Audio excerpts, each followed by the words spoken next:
Christianity does have its strict rules, and this is one of them. Don't let anything in your life take up more of your time and take up more space in your mind than God, because we are all God's children. Now, I've done a lot of deep dives on the David case. We've broken down everything from the discovery of the body to the moment Jane Doe was identified as Celeste Rivas Hernandez, to the timeline, the digital trail, and the arrest itself. Every major development has been covered piece by piece. But there's one angle we haven't really slowed down to examine. Not the charges, not the courtroom, not the headlines, the person, the actual human being behind all of it. Until I was 13, I was only listening to like purely gospel. And it wasn't until I heard Gucci Gang by Lil Pump on a bus in 7th grade. Who was David before any of this happened? Who was David Anthony Burke before the internet knew his name, before the mugshot, before the allegations? So I decided to really look into his background. Not just surface level stuff, but his childhood, his early environment, the kind of kid he was when nobody was watching. And the deeper I went, especially into his younger years, the more a pattern started forming. This is the story of a kid who spent most of his time alone, a kid who has openly said he felt disconnected from the people around him. Most of his teenage years were spent inside a room on a computer, building a world that made sense to him because the outside one didn't. I would just sit there and I'm a people watcher. I would just inspect them and like write about them and stuff like that. And I kind of, He wasn't out in big social circles. He wasn't the loud personality in the room. He was isolated, and he knew it. Out of that isolation, though, he built something that reached millions. He created content that spoke directly to other people who felt the same way, kids who felt overlooked, teenagers who felt invisible, people who felt like outsiders in their own lives. That connection became his brand. That loneliness became his lane. But isolation doesn't just shape creativity, it shapes perspective, it shapes emotional development, it shapes how someone responds to stress, to rejection, to pressure. I didn't like my school. I was at a private school and they treated me so horribly, dude. Why? It was insane. I don't know. All the teachers had it out for me. My little brother could testify to that too. Dude, they just had it out for me all the time. And that part matters too. So that's what we're breaking down here. Not to excuse anything, not to soften anything, but to understand the foundation. Because no matter what someone is accused of, their past still exists. Their childhood still happened. The environment that shaped them is still part of the equation. Every person's early years matter. Patterns don't just appear overnight. They build slowly, over time. That's true for anyone, and David Burke is no exception. Brought these characters to life that were inspired by my classmates. So every time I would write like a short story, I'd have these different classmates in these stories and they would never know. It's like different names and everything, but they were inspired by my class. His story starts in one of the most recognizable cities in the world, New York City. More specifically, Queens, one of the 5 boroughs, one of the most densely packed, culturally layered, fast-moving places on the planet. Queens isn't just a location. It's a pressure cooker. It's ambition, struggle, culture, competition, all stacked on top of each other. This is the borough that gave the world Nas, Run DMC, Nicki Minaj. A place with its own rhythm, its own rules, its own identity. I don't know what it was. I would just do nothing to nobody and the teachers would just pick on me and bully me for no reason, bro. I wanted to leave that place so bad. Growing up there means you're exposed to diversity, noise, hustle, and edge from day one. And that's where David's story begins. The story really kicks off in Queens in 2005. David Anthony Burke was born on March 28, 2005, in Queens, New York City. His parents were Colleen and Dawood Burke. Colleen, a former teacher with roots in Grenada, brought structure and education into the home. His father, Dawood, worked in the legal world, specializing in e-discovery and litigation support, helping law firms organize and analyze digital evidence for court cases. He grew up with a younger brother named Caleb and a younger sister. Long before the music, long before the gaming streams, long before any online persona, David was a writer. By 5th grade, he was already filling notebooks with poetry. I was in choir for about like a year and a half. I quit because I got bored. And then I was in piano lessons for another like month or so. I quit because I got bored. And then fast forward to when I moved to Texas, I played the flute in middle school band. His grandmother gave him a poetry journal, and he took that seriously. He wrote short stories. He sketched out comic book ideas. He even downloaded Japanese manga, page by page on a Motorola phone, trying to piece stories together one screen at a time. He read Dragon Ball and Tokyo Ghoul in 5th grade and got pulled into those worlds. What grabbed him wasn't just action, it was the idea of flawed characters with strange powers, characters who weren't clean-cut heroes like Batman or Spider-Man. That gray area fascinated him, so instead of just consuming those stories, he started creating his own versions. At the same time, David was raised in a strict Christian household. And strict meant strict. There was no secular music playing in the house, no mainstream playlists running in the background. The environment was structured and faith-centered, but it wasn't one-dimensional. Under that discipline was a father who loved gaming. Dawood had a basement in Queens that felt like a private arcade. Homeschooling has probably been one of the best life lessons of all time for just self-sufficiency. Learning the band lab, it was like I set out to do that myself completely. I started learning how to code by myself. Like when I was in the early stages of homeschooling, I had to do 2 electives for my college credits because when you're homeschooled, you have to kind of just build credits to be able to graduate. So I learned how to code C++ and Java for like 2 years. I was making like little mini games and I was credited towards my graduation. A PS3, PS2, PS1, Nintendo 64, Game Boys, the full lineup. That basement wasn't just a room, it was a shared space where David and his dad connected. From a young age, David was down there, controller in hand, learning games side by side with his father. Dawood also practiced martial arts for more than 20 years. When David was 6, his father enrolled him in martial arts training. That meant discipline, routine, physical control. Structure was not optional, it was part of daily life. It was also Dawood who introduced him to anime. David has said more than once that anime became one of his biggest creative influences. Shows like Dragon Ball Z weren't just entertainment. They were templates, big emotions, transformation arcs, power struggles, internal battles. So when you zoom out and look at David's early home life, it's layered. Faith, rules, martial arts training, a basement packed with gaming consoles, anime marathons, a father sharing his interests.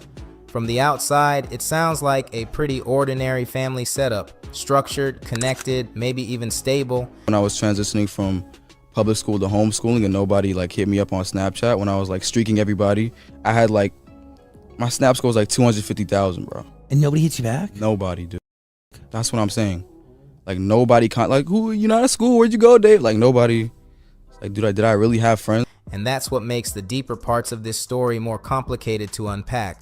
Structured, religious, 2 working parents, a dad who clocked out and then went downstairs to play games with his son, a mom in the kitchen cooking Grenadian food, keeping culture alive at the dinner table. On the surface, it looks solid, but inside that house there were clear rules, and those rules, especially around what David was allowed to consume, end up being one of the most revealing parts of this whole story. The biggest rule centered on music. I mentioned earlier that there was no secular music allowed, but that phrase gets brushed past too easily. People hear it and think, okay, strict household, got it. But pause for a second and really think about what that means. Secular music is basically anything that isn't gospel or religious. So that's no hip hop, no pop, no R&B, no rock, nothing from the mainstream world at all, completely off limits. His parents checked his phone every single week, not randomly, not occasionally, weekly. They went through it to make sure nothing slipped in, no outside playlists, no hidden tracks, no songs that didn't align with the house rules. Now to be fair, a lot of parents draw lines around content. For many families, secular music can mean avoiding songs with explicit language or heavy themes. From that angle, it's not extreme, it's just a boundary based on values. Plenty of households filter what their kids listen to. So then fast forward like a month or 2, I'm making a lot of money. My mom's like, okay, maybe the game's not rotting your brain. I start getting. But here's where it gets interesting. Psychology tells us that what you're forbidden from often becomes the most attractive thing in the world, especially for a kid. If you grow up your entire life being told no, being kept away from something, never even allowed to sample it, that curiosity doesn't disappear, it builds. And when you hit your teenage years, that effect multiplies. Teenagers are wired to test limits. They question rules. They push back. They want to see what's on the other side of the fence. That's not rebellion for the sake of chaos. It's developmental. It's part of figuring out identity. So imagine the contrast here. Inside the house, discipline, faith, structure, strict content control. Outside the house, Queens, New York, a city pulsing with hip-hop culture, music blasting from cars, lyrics shaping entire generations. That tension between containment and exposure stands out, and that contrast is where things start getting layered.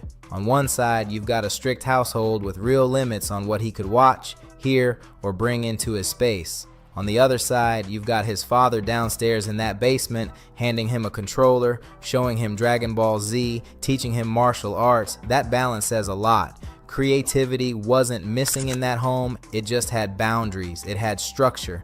And for a developing kid, that kind of setup leaves a mark. When imagination gets fed early through storytelling, through larger-than-life characters, through entire worlds that feel bigger than their own.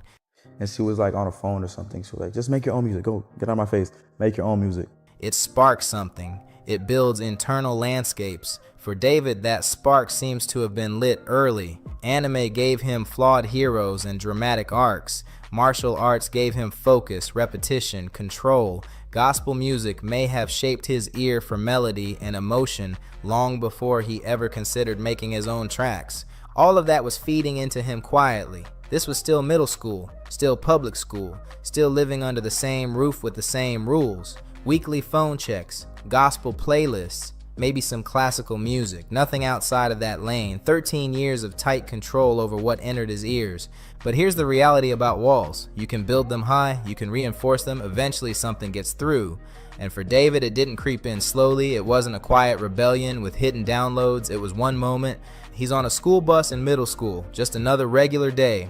A kid nearby has one of those backpack speakers. Music starts blasting. The song is Gucci Gang by Lil Pump. Loud, repetitive, completely different from anything he'd been allowed to hear before. That moment cut through everything. From there, the music became part of the research into who he was becoming. The sound itself was one thing, but what stands out even more is how his mind processed it.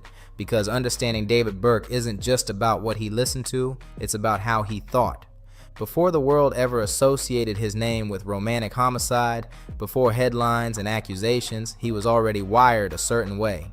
He had a specific kind of internal world, analytical, imaginative, layered. And if you want to really understand who he was before everything unraveled, you have to understand that mindset first. He would sit in the cafeteria and just watch, not really jump into the noise, not lead the table, just observe. He'd study his classmates, how they talked, who they gravitated toward, who got ignored, who tried too hard.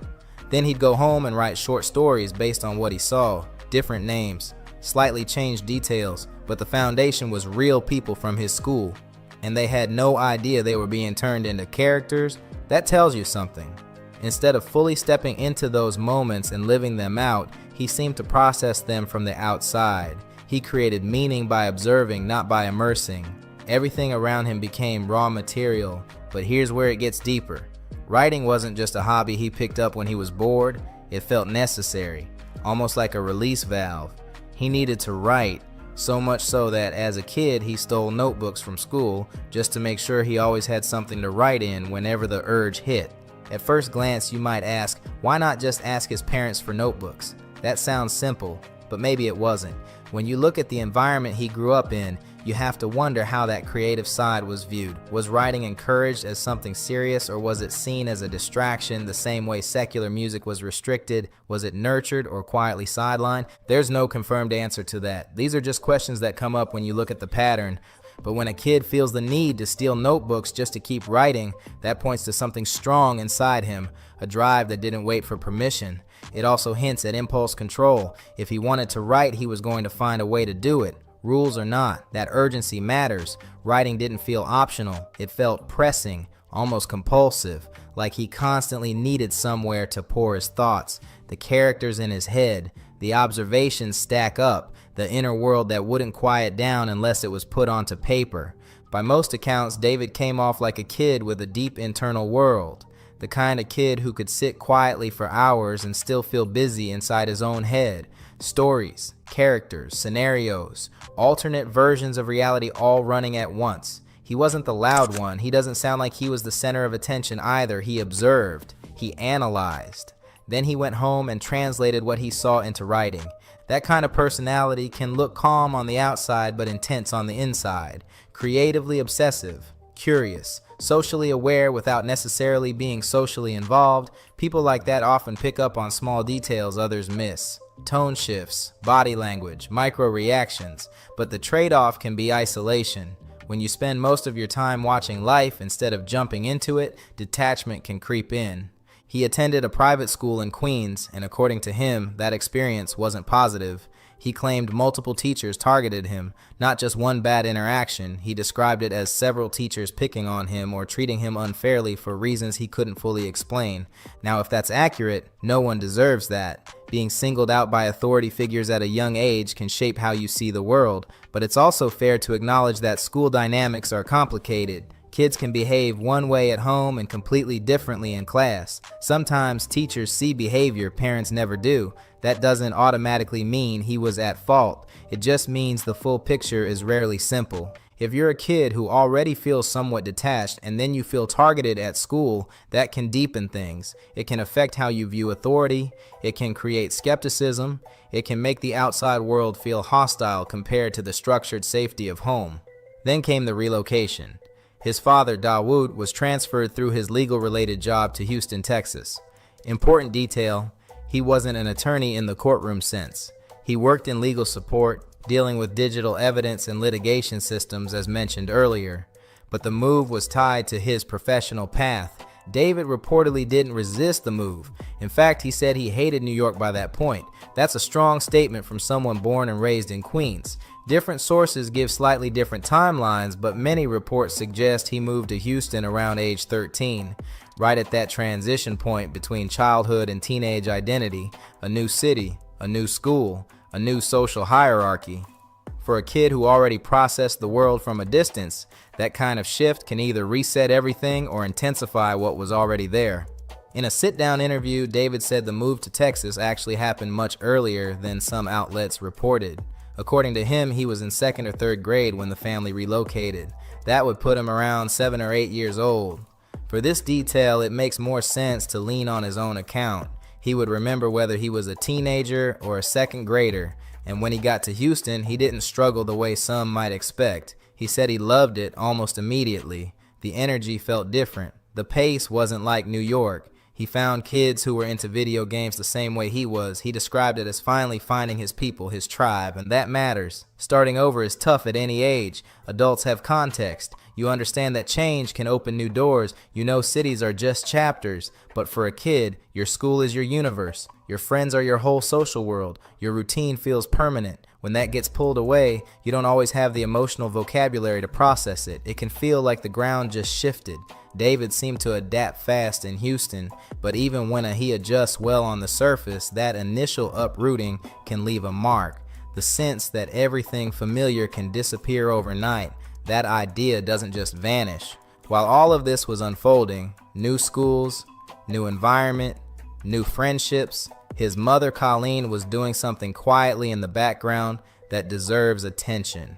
She kept trying to introduce him to music, not once, not casually, repeatedly over several years. When he was 7, she enrolled him in piano lessons. He didn't last a full week. Then she signed him up for church choir. That didn't stick either. Later in 7th grade, he joined the middle school band and played the flute. This time it held for a while. He has said he can still play the flute to this day, but that ended when he transitioned to homeschooling and couldn't participate in band anymore. So music kept circling back into his life, and he kept stepping away from it. Piano, he quit. Choir, he quit. Flute ended because of circumstances. 3 separate attempts, 3 different entry points. None of them fully took root at the time, and there's something subtle there. Every one of those musical opportunities came from his mother. Colleen was the one signing him up.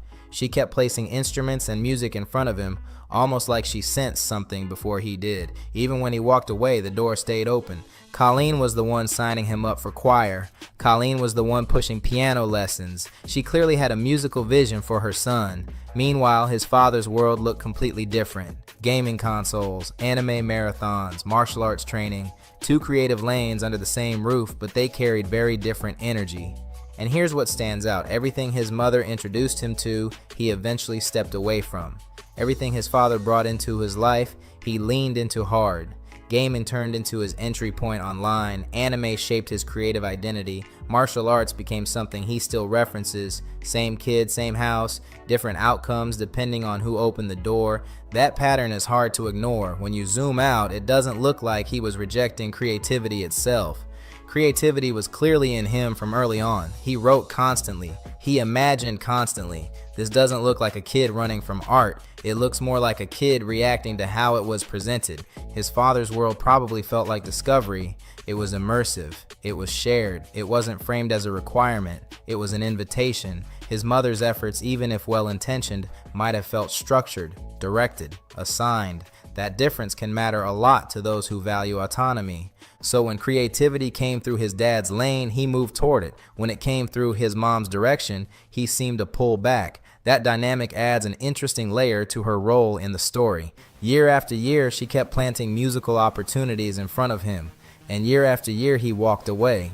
But here's the twist. Seeds don't always grow the moment you plant them. Sometimes they sit there, quiet, unseen, waiting for the right conditions. Because when music finally clicked for David, it didn't come through piano lessons. It didn't come through choir practice. It didn't come through structured band rehearsals. Not because someone handed him a lesson plan. Not because anyone mapped it out for him. It reportedly happened after a copyright strike disrupted his income and forced him to pivot creatively. That moment didn't feel like instruction. It felt like survival. It felt like a choice. And that thread runs through his entire childhood. What he embraced, he chose. What felt imposed, he resisted. His mother could introduce, she could be encouraging, she could open doors. But the final decision was always his. That pattern showed up early, and from everything we've seen, it stayed consistent. After 7th grade, his parents made a major decision. They pulled him out of school and started homeschooling him. His mother, being a former teacher, took full control of his education. On paper, that sounds structured, controlled, focused. Looking back as an adult, David has said there were benefits. He taught himself how to code. He learned how to build computers from scratch. Every gaming PC he used later on, he assembled himself. That's not small, that's technical skill. He even described homeschooling as one of the biggest lessons in self-sufficiency he ever received. But that's hindsight talking. At the time, it didn't feel empowering. In a separate interview, he described those first 2 years of homeschooling as hell, his word. He talked about the transition from being surrounded by classmates, after school activities, constant movement, to suddenly being alone at a computer for 9 hours a day. 9 hours every day, just him and a screen. That's a drastic shift for a kid. 1 minute you're navigating hallways, group projects, random conversations at lunch. Next, you're isolated. No classmates, no teachers outside your home, no daily social rhythm, just silence and digital tasks. And here's where it gets interesting socially. Before homeschooling, David had a very high Snapchat score, around 250,000. That suggests a lot of snaps sent, streaks maintained, constant communication. From the outside, that looks like a strong social network. But once he disappeared from school and stopped showing up physically, that connection seemed to fade. According to him, the people he thought were his friends stopped reaching out. The messages slowed down. He felt like he vanished and nobody noticed. That realization hit him hard. The idea that the friendships he valued might have been tied more to proximity than loyalty. He later wrote a song titled Worthless, drawing from that exact experience. Now, when you listen to him talk about this period, one thing stands out. There isn't much visible self-reflection in the way he frames it. That's not to say kids don't get left behind socially. That absolutely happens. Friend groups shift fast at that age. Out of sight can become out of mind quickly. But there's also a broader truth in life. You are always the common denominator in your own story. That doesn't mean everything is your fault.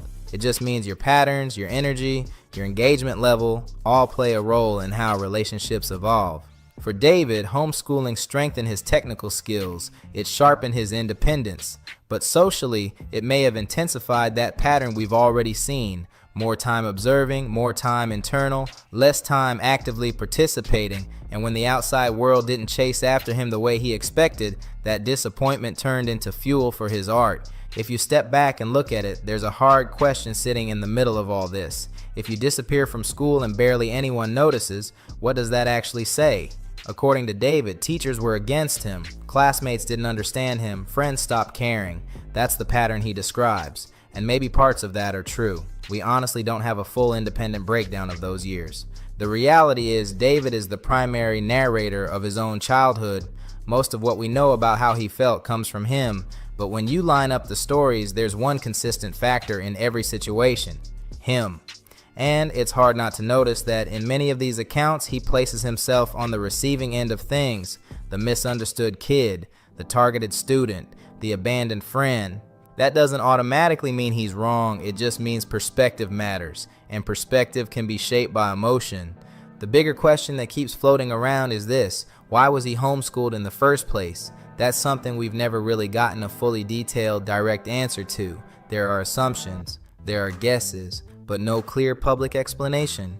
If I had to speculate carefully, religion likely played a role in the family's decision. His parents were described as deeply religious, and in many cases, homeschooling is chosen by families who want tighter control over environment and influence. It can be about shielding from certain cultural pressures, school dynamics, or values that don't align with the household. That's not unusual in highly faith-centered families. Now fast forward to the present, David has been arrested and accused in connection with the passing of a Celeste Rivas Hernandez. May she rest in peace. Because of that, people are naturally looking backward.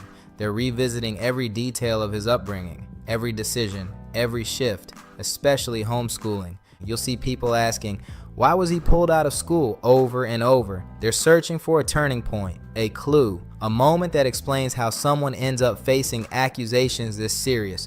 But here's the honest truth. We don't know if there were clear warning signs in that decision alone. Homeschooling by itself does not create outcomes like this. Millions of kids are homeschooled and live completely normal lives, so drawing a straight line would be careless. What we can say is this: by his own telling, David felt disconnected for a long time. Disconnected from teachers, from classmates, from friends, from environments that didn't feel aligned with him. Whether that disconnect was internal, external, or a mix of both, it shows up repeatedly in his story.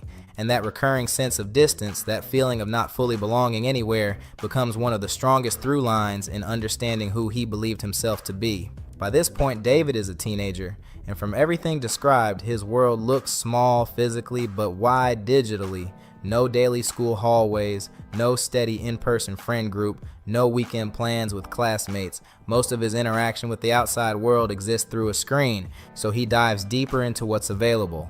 Video games, anime, writing, digital spaces where identity is flexible and presence is constant, and Fortnite becomes central. For most people, Fortnite is just a game, something you log into, play a few matches, and log out. But for David, it seems like it became much more than that.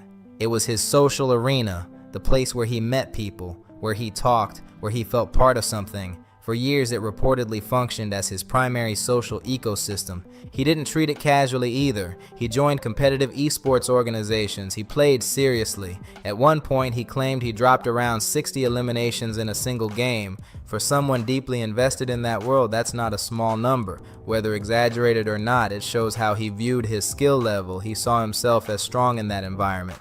But here's the key detail. The game wasn't just about competition. It wasn't just about ranking up. Those Fortnite lobbies gave him something he wasn't getting offline at the time. Human connection. He's 14 or 15, homeschooled, limited in-person social exposure, and through a headset, he's talking to teenagers and adults from different states, different countries, people opening up about their lives, breakups, family drama, personal struggles. He's listening to all of it. And this ties directly back to that earlier pattern. He observes, he absorbs, he processes other people's emotions. In his own words, he said he loved living vicariously through others, through video games, through movies and shows, through strangers online sharing their experiences. He wasn't necessarily chasing his own stories yet. He was collecting other people's things, and that's where his songwriting roots deepen. He explained it clearly in an interview. It was kind of me living vicariously through friends of mine, peers of mine, experiences they had. It was all personal. That line matters because it shows that even when he hadn't personally experienced certain things, he felt them secondhand. He internalized them. He translated them. He wrote Romantic Homicide, a song centered around heartbreak and emotional collapse, before he had ever been in a romantic relationship himself. The emotion didn't come from lived experience. It came from observation, from borrowed pain, from the same habit he'd had since the cafeteria days, watching, studying, then turning it into art. And when your primary source of connection is digital, when most of your emotional input comes filtered through screens and voices and headsets, that shapes how you understand relationships. It can make feelings feel intense even if they're not directly yours. He was writing about emotions he hadn't personally lived yet, about heartbreak he hadn't experienced, about relationships he hadn't been in. At that stage, most of his world existed through a screen. And somehow, even without direct experience, millions of listeners would later connect to those words. Before that explosion, though, he was still deep in gaming culture. He started uploading Fortnite montage videos to YouTube under the name Chronic Ant, pulling from his middle name, Anthony. He figured something out quickly. If you used popular songs in your edits, the algorithm rewarded you. Views climbed, engagement jumped, money started coming in. At first, his mom had been telling him to get off the game, then the numbers showed up. When the platform starts paying, the tone in the house shifts a little. It looked like he might actually be building something. Then it stopped. YouTube began issuing copyright strikes. Record labels, including UMG, flagged the music in his videos. Monetization disappeared. Just like that, the momentum stalled. The one thing that felt like it was finally working got cut off. He went to his mom, upset about it. The income was gone. The formula didn't work anymore, and that's when she said something that redirected everything, not because she was plotting a music career for him.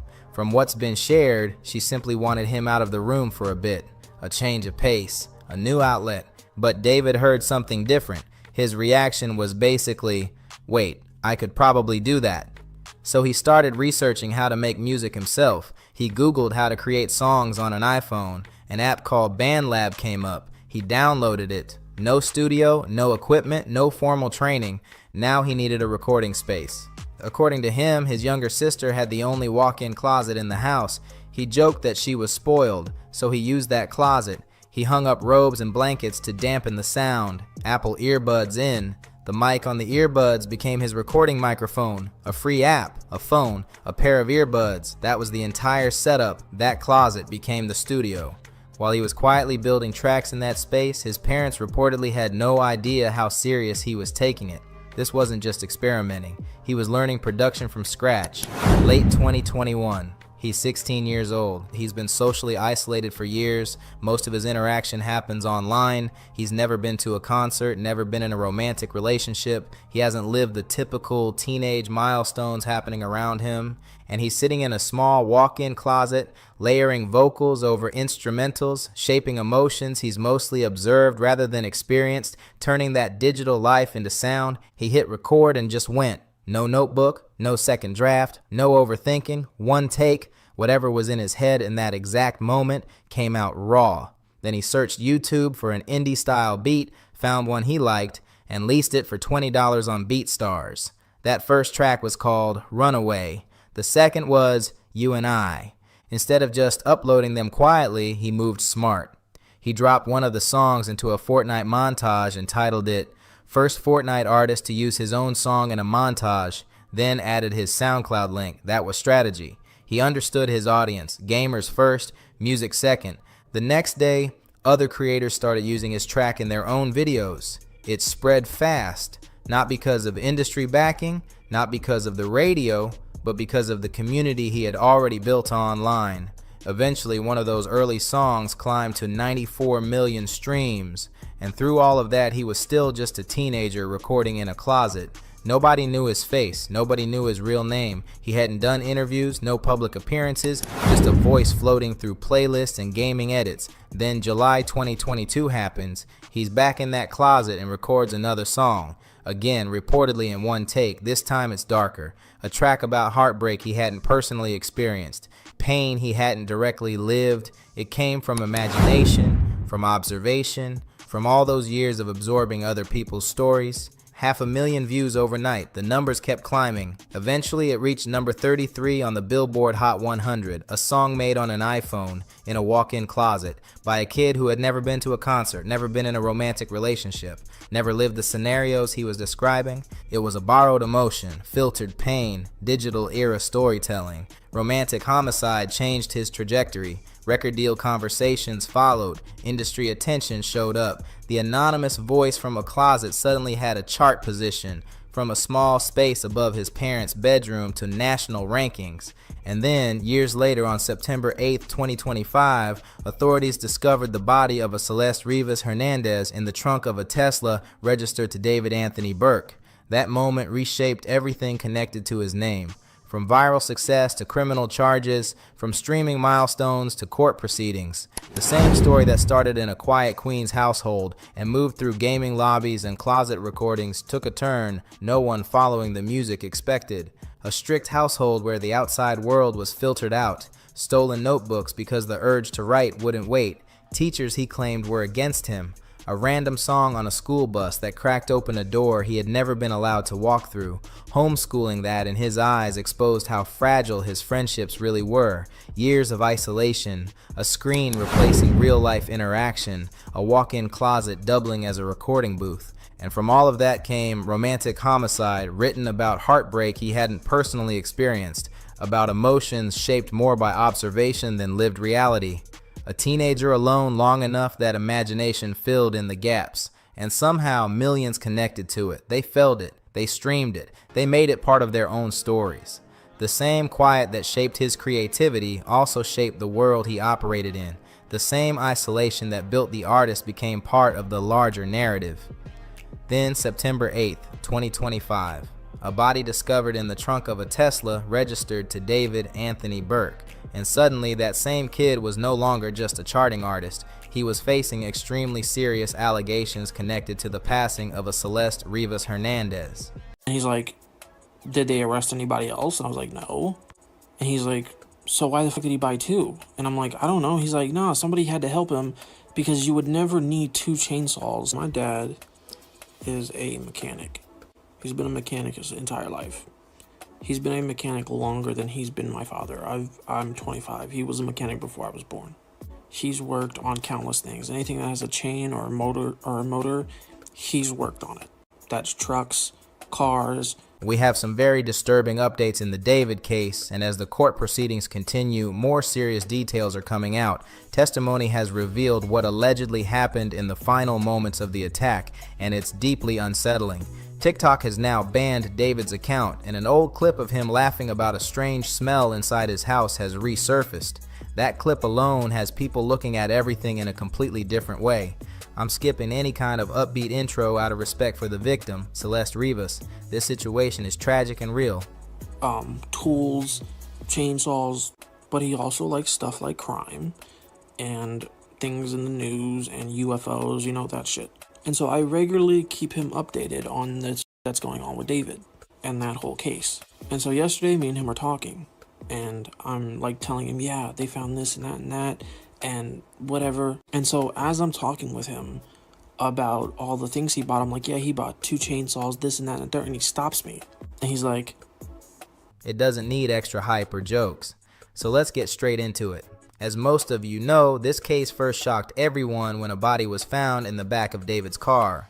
Authorities later identified the victim as Celeste Rivas. From that moment on, more information has continued to surface, and we now have a clearer understanding of how she tragically lost her life.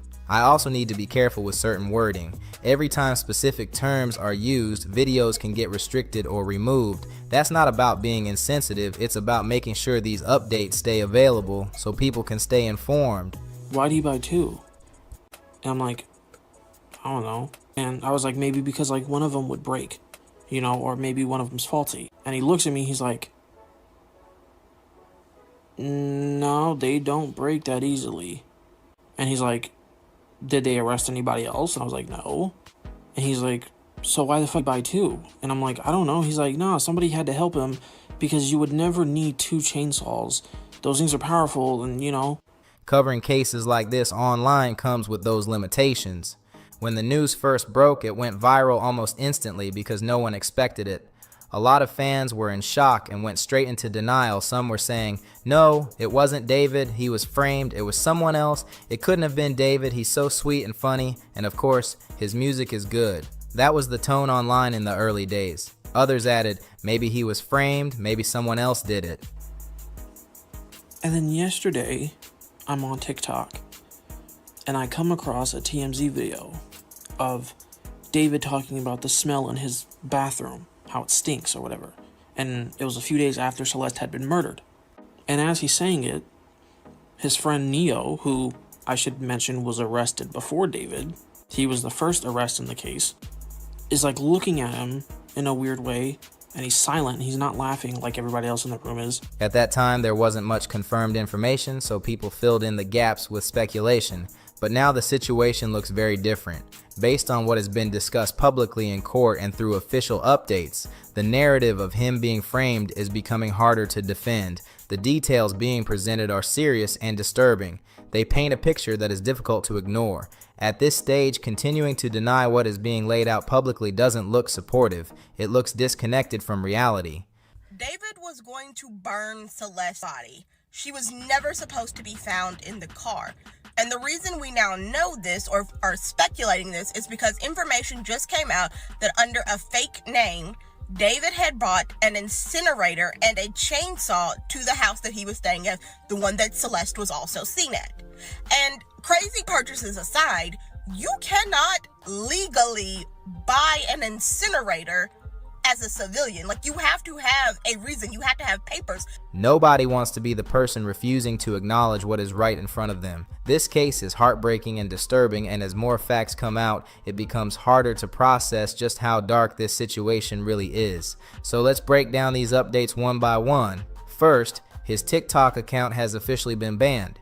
If you search his name now, the main account with millions of followers does not show up. Only an alternate account appears. That means the TikToks being shown right now are unlikely to be found on his original page again unless someone re-uploaded them somewhere else or he somehow gets the account restored in the future.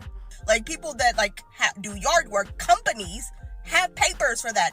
You know, morgues have incinerators. They have papers for that. That makes sense. He just had it. Tells you what you need to know. And my personal working theory is that he intended to dismember her and put her in the incinerator, because an incinerator can get about 16,000 degrees, capable of burning bones. That's how you know when your loved one dies and you get the ashes back. That's what it is. Right now, though, it looks like that chapter on TikTok is shut down. There's also been a huge debate online about whether his Spotify should face the same consequences. Some people are calling for his music to be removed completely. Others argue that it becomes a free speech issue and that streaming platforms shouldn't step in unless there's a legal reason. It's been a serious back and forth. As of now, Spotify has kept his account active, and because of all the attention around this case, his streaming numbers have actually increased. That's the part that really makes people uncomfortable. Some listeners are tuning in casually, seemingly ignoring what's happened. And I think, again, personal and alleged, I think while David was on tour, he was supposed to have someone, I think Neo, alleged, was supposed to move the car around so that the decomposing would not, attract people because of the smell. And I think Neo, allegedly, sneaked out. He was like, I don't want to be part of this. He chickened out, and he's like, and so the car stayed there, and then it got towed to the lot, and then that's where the smell came from, and that's how we found Celeste there. I firmly believed that he basically was trying to have somebody move the car around, and then when he got back on tour, he was going to burn her. While others are digging through the lyrics, trying to see if there were warning signs hidden in plain sight. Now let's move to the next major update, and this one is heavier. New information discussed in court suggests that David allegedly purchased a chainsaw and an incinerator before everything unfolded. That detail alone has caused widespread speculation about what he may have been planning and whether there was an attempt to destroy evidence. Those purchases are now a central focus in the courtroom conversations. As for motive, prosecutors are reportedly arguing that he acted out of fear and self-preservation. It has been alleged that Celeste had threatened to expose an inappropriate relationship, one that should never have happened given her age. To be clear, these claims are part of what is being argued in court and have not reached a final legal conclusion. However, investigators believe that the possibility of exposure D4vd's news came out, I was like, what? I used to listen to his music. I've seen this guy collab with some of my friends. He did what? To who? How old? Literally just in shock. And I was like, you know what? There's no way this shit gets worse. It got worse. New reports say that they have 40 terabytes of footage against him. 40 terabytes? That shit sounds like something you gotta build a power plant and water cool. Like 40 terabytes is crazy. All the details coming out is sickening. Like I don't even want to repeat it. Can y'all read the room? It's so disturbing seeing people make memes, add goofy sound effects, using lighthearted music in the background. Honestly concerning. Sensitive about what exactly? About wanting basic respect for a who suffered horrific violence? May have triggered panic or anger. According to reports, her life was taken through a stabbing. The exact number of wounds has not been publicly confirmed, but it has been described as violent. It's a devastating and painful detail to process. The more that comes out, the more disturbing this case becomes, and the courtroom revelations are painting a picture that is extremely difficult to hear. When we first talked about David on this channel, there were a lot of theories floating around. I even said at the time that maybe this was some twisted attention move because of how obvious certain things looked. Imagine being her friend or family member opening social media just to see people smiling in cooking videos while casually turning her tragedy into entertainment. Also worries me is young girls seeing content like this and feeling anxious or scared to speak up about their experience because they think people will treat their trauma into a joke too. Imagine already being terrified to come forward, only to see the internet turn a victim's suffering into memes or unserious commentary for views. That kind of environment discourages victims from speaking up and make people feel like their pain will never be taken seriously. In his lyrics in that animation that many people believe was meant to represent her, it felt bold and reckless. It came off disturbing and deeply insensitive. There were so many red flags that it almost seemed intentional, like he wanted people to notice. Back then, I questioned whether he left the car out there on purpose, almost like he wanted the shock factor. That was one angle people were considering. But now, with more information coming out, it looks less like a stunt and more like a failed attempt to get away with something. Okay, so I made a video saying that I think that David got very close to getting let off of this case. And there are people who understand my point, but there are a fair few that don't. So I'm going to just explain more fully because the video is kind of short. Firstly, for everybody saying that it's impossible that someone who did what he did could ever just get away with it and they must have been investigating him and they would have caught him regardless. This little statistic right here, approximately 50% of murders in the US now go unsolved, which is down from what it was. That's still half though. The tone has shifted. It no longer feels like someone craving attention. It feels like something went wrong in a plan that was never supposed to unravel. Recently, a TikTok went viral where a creator pointed out the chainsaw detail and suggested that someone else may have been involved. That video sparked a whole new wave of speculation. Some people are now wondering whether David allegedly brought someone else into the situation, maybe a friend or someone close to him who knew what was happening. The TikToker suggested that this other person could have backed out at the last minute. That's just speculation right now, but the conversation is growing fast. Adding to that, there's a live stream clip making the rounds again where he jokes about a strange smell in his house. Seeing that clip now hits differently.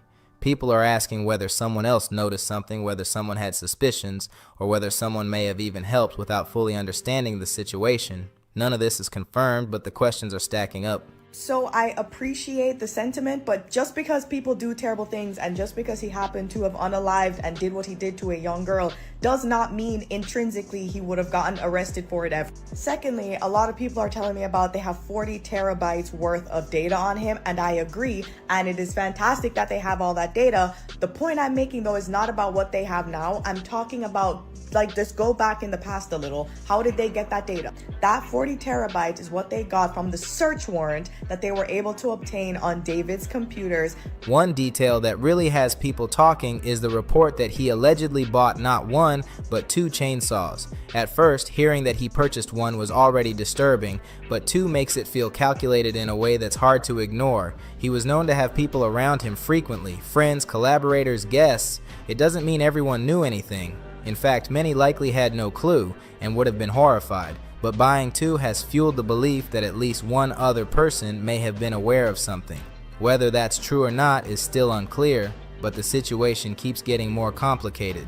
To give a clearer picture of the live stream people keep referencing, after they found Celeste in his car. The point I am making is that if that car wasn't left out randomly where it was, like in front of his house on the sidewalk where it was illegally parked and could be towed, and I think it was illegally parked, I'm not sure, but the point is the neighbor saw it and it got towed. If they had, let's say, junked the car, which I googled is not an incredibly hard thing to do to get a car like squished, you know, when they push the hydraulic press, they, you know, turn cars into cubes. That's not crazy hard or crazy expensive. If they had destroyed the car, junked the car, gotten rid of it, or even not even, if they even just parked it in their own home or in their garage and not somewhere where the neighbors would be inclined to tow it, it doesn't get towed. If it doesn't get towed, when do they find? His friends were streaming casually, and you can hear David in the background trying to brush off a bad smell in the house. He says, "Yeah, it kinda stinks. Yeah," and laughs it off like it's nothing. Most of the people in the room chuckled along with him, but viewers noticed that one friend didn't seem amused. That detail has fueled even more speculation online. Some people, including the TikToker mentioned earlier, are now questioning whether that specific friend may have known something, especially since he was later arrested. There is no confirmed proof tying him directly to anything beyond that, but the timing has definitely raised eyebrows. Now there's another update that's honestly just heavy. Since the last video, more evidence has reportedly been presented showing that the car and Celeste, which is what got them the search warrant, which started this whole search. That's the point I'm making, is that there's a series of events that led us to this moment that was the cause of kind of a serious oversight from whoever, I guess David or whoever was responsible for moving the Tesla, that it's like if they had done that last and final step, if they had simply just parked the Tesla in the garage, we can't say for certain. Well, we can, I think it's a fair assumption to say they don't find the car, they don't find Celeste, this search warrant gets way harder to get, if they even would get it. Because remember, by the time she was found, she was deceased for months. And despite that, some people say, yes, they already had an ongoing investigation into him, it clearly wasn't that active. David allegedly possessed illegal material involving minors. That alone is deeply disturbing. It's not something that should ever be minimized or joked about. Naturally, people are talking about it because it's serious. But the way some corners of the internet are reacting has been hard to watch. Instead of treating it with the gravity it deserves, some creators have added goofy sound effects, memes, and sarcastic edits, almost turning it into entertainment. Others have made careless jokes as if this is just another trending topic. That kind of reaction feels disconnected from the real harm involved.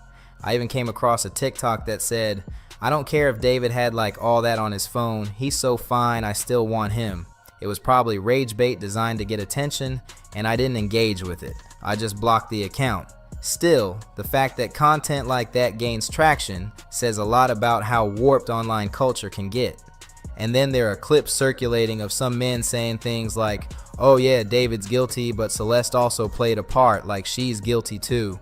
Because she was deceased for months and nothing was happening. What caused things to happen and start speeding up was when they got the Tesla and found Celeste in it. That was the major primary catalyst to all of this, and that's something that could have easily not happened. I acknowledge the 40 terabytes of data. I'm glad that they got it. I acknowledge, I'm not sure, I guess, but if there was an investigation ongoing prior, it clearly wasn't that good or that active. Because that mindset is alarming. There is no situation where a young person is responsible for being exploited or harmed by an adult. Shifting blame onto a victim is not only unfair, it shows a complete lack of understanding about accountability and power dynamics. The way some people are reacting to this case has been almost as disturbing as the updates themselves. That's what some people are actually saying. I want to believe it's just rage bait, but some of these comments don't feel fake. They sound serious. There are people online claiming she somehow tempted him or acted in a way that made him do it. That line of thinking is beyond disturbing. There is no scenario where a young person is responsible for the actions of an adult. That kind of narrative shifts blame away from where it belongs, and it says more about the people making those claims than anything else. Sometimes reading those comments makes you question what is going on in people's heads. Now moving to the next update, a TikToker recently posted a breakdown with statistics suggesting that David realistically could have gotten away with this. That idea alone is chilling. According to her analysis, cases like this don't always get solved, especially if certain mistakes aren't made. Hearing that puts everything into perspective. It makes you realize how close this could have been to staying hidden. Court documents in the case of the people of the state of California versus David Anthony Burke revealed this entire situation is much worse than any of us ever thought. Now, I read through the 9-page preliminary brief, so you didn't have to. Let's get into it. So it all started on September 8, 2025, with tow yard employees making a shocking and horrifying discovery. They opened a Tesla that had flies and a strong odor coming from it. Now, a lot of people were like, David probably wasn't even the last person to drive the car, all this stuff. Well, surveillance footage confirmed that David was in fact the last person to drive the vehicle before he left for his tour. Now, the car was parked 400 feet from his home when it was towed. So anyway, they popped the trunk and saw this black cadaver bag that was covered in insects. And when they opened it up, they discovered a severely decomposed head and torso. And in another bag, they found dismembered arms and legs. Imagine if nothing had gone wrong. Imagine if whatever misstep happened never happened. People might still be streaming his music, going to shows, supporting his career, with no idea what was behind the scenes. I've said before, I don't really listen to his music like that. I may have heard a few songs in the past, but personally, I don't believe you can fully separate the art from the artist in a case this extreme, especially when he literally referenced her in his work. Even if he hadn't, streaming still sends money and support. For me, that's a line I wouldn't cross. What makes this TikTok breakdown so unsettling is the suggestion that he allegedly took steps that indicate he didn't plan on getting caught. With the tools reportedly purchased and the actions discussed in court, it doesn't look like someone expecting to be exposed quickly. So something disrupted that plan. Maybe someone got nervous, maybe someone talked, maybe he simply made a mistake. We don't know yet. But the scariest part is the possibility that if one detail had gone differently, he could have continued his career like nothing happened. That thought alone is enough to send chills down your spine. From what's being discussed, the major slip-up appears to be connected to the car, where it was parked, how it was parked, and the decision to leave Celeste inside. It all seemed to be the turning point. That's the moment everything unraveled. Celeste's pinky finger and ring finger had been cut off, and body identification was done using her dental records because of how badly her body was decomposed. Now, David met Celeste in 2022 when she was only 11 years old, and he began assaulting her when she was 13 and he was 18. She was reported missing in April 2024, and when she was first reported missing, David said that he talked to her in February and claimed that he didn't know that she was a minor, and that was a lie, and a lie that he told multiple times. He even contradicted himself because he showed deputies a yearbook photo that he had of Celeste in his phone. So how do you have a yearbook photo of her, but then you claim that you don't know that she was a minor? We still don't know why he allegedly chose that method or what his exact thinking was. But once the vehicle was discovered, the entire case cracked open. That's also why some people are speculating that someone else may have been involved. The theory floating around is that maybe a friend panicked, made a mistake, or didn't follow through with whatever plan was in place. None of that is confirmed. It's speculation based on how unusual the situation looks. What is clear, though, is that leaving her in the car led directly to him being caught.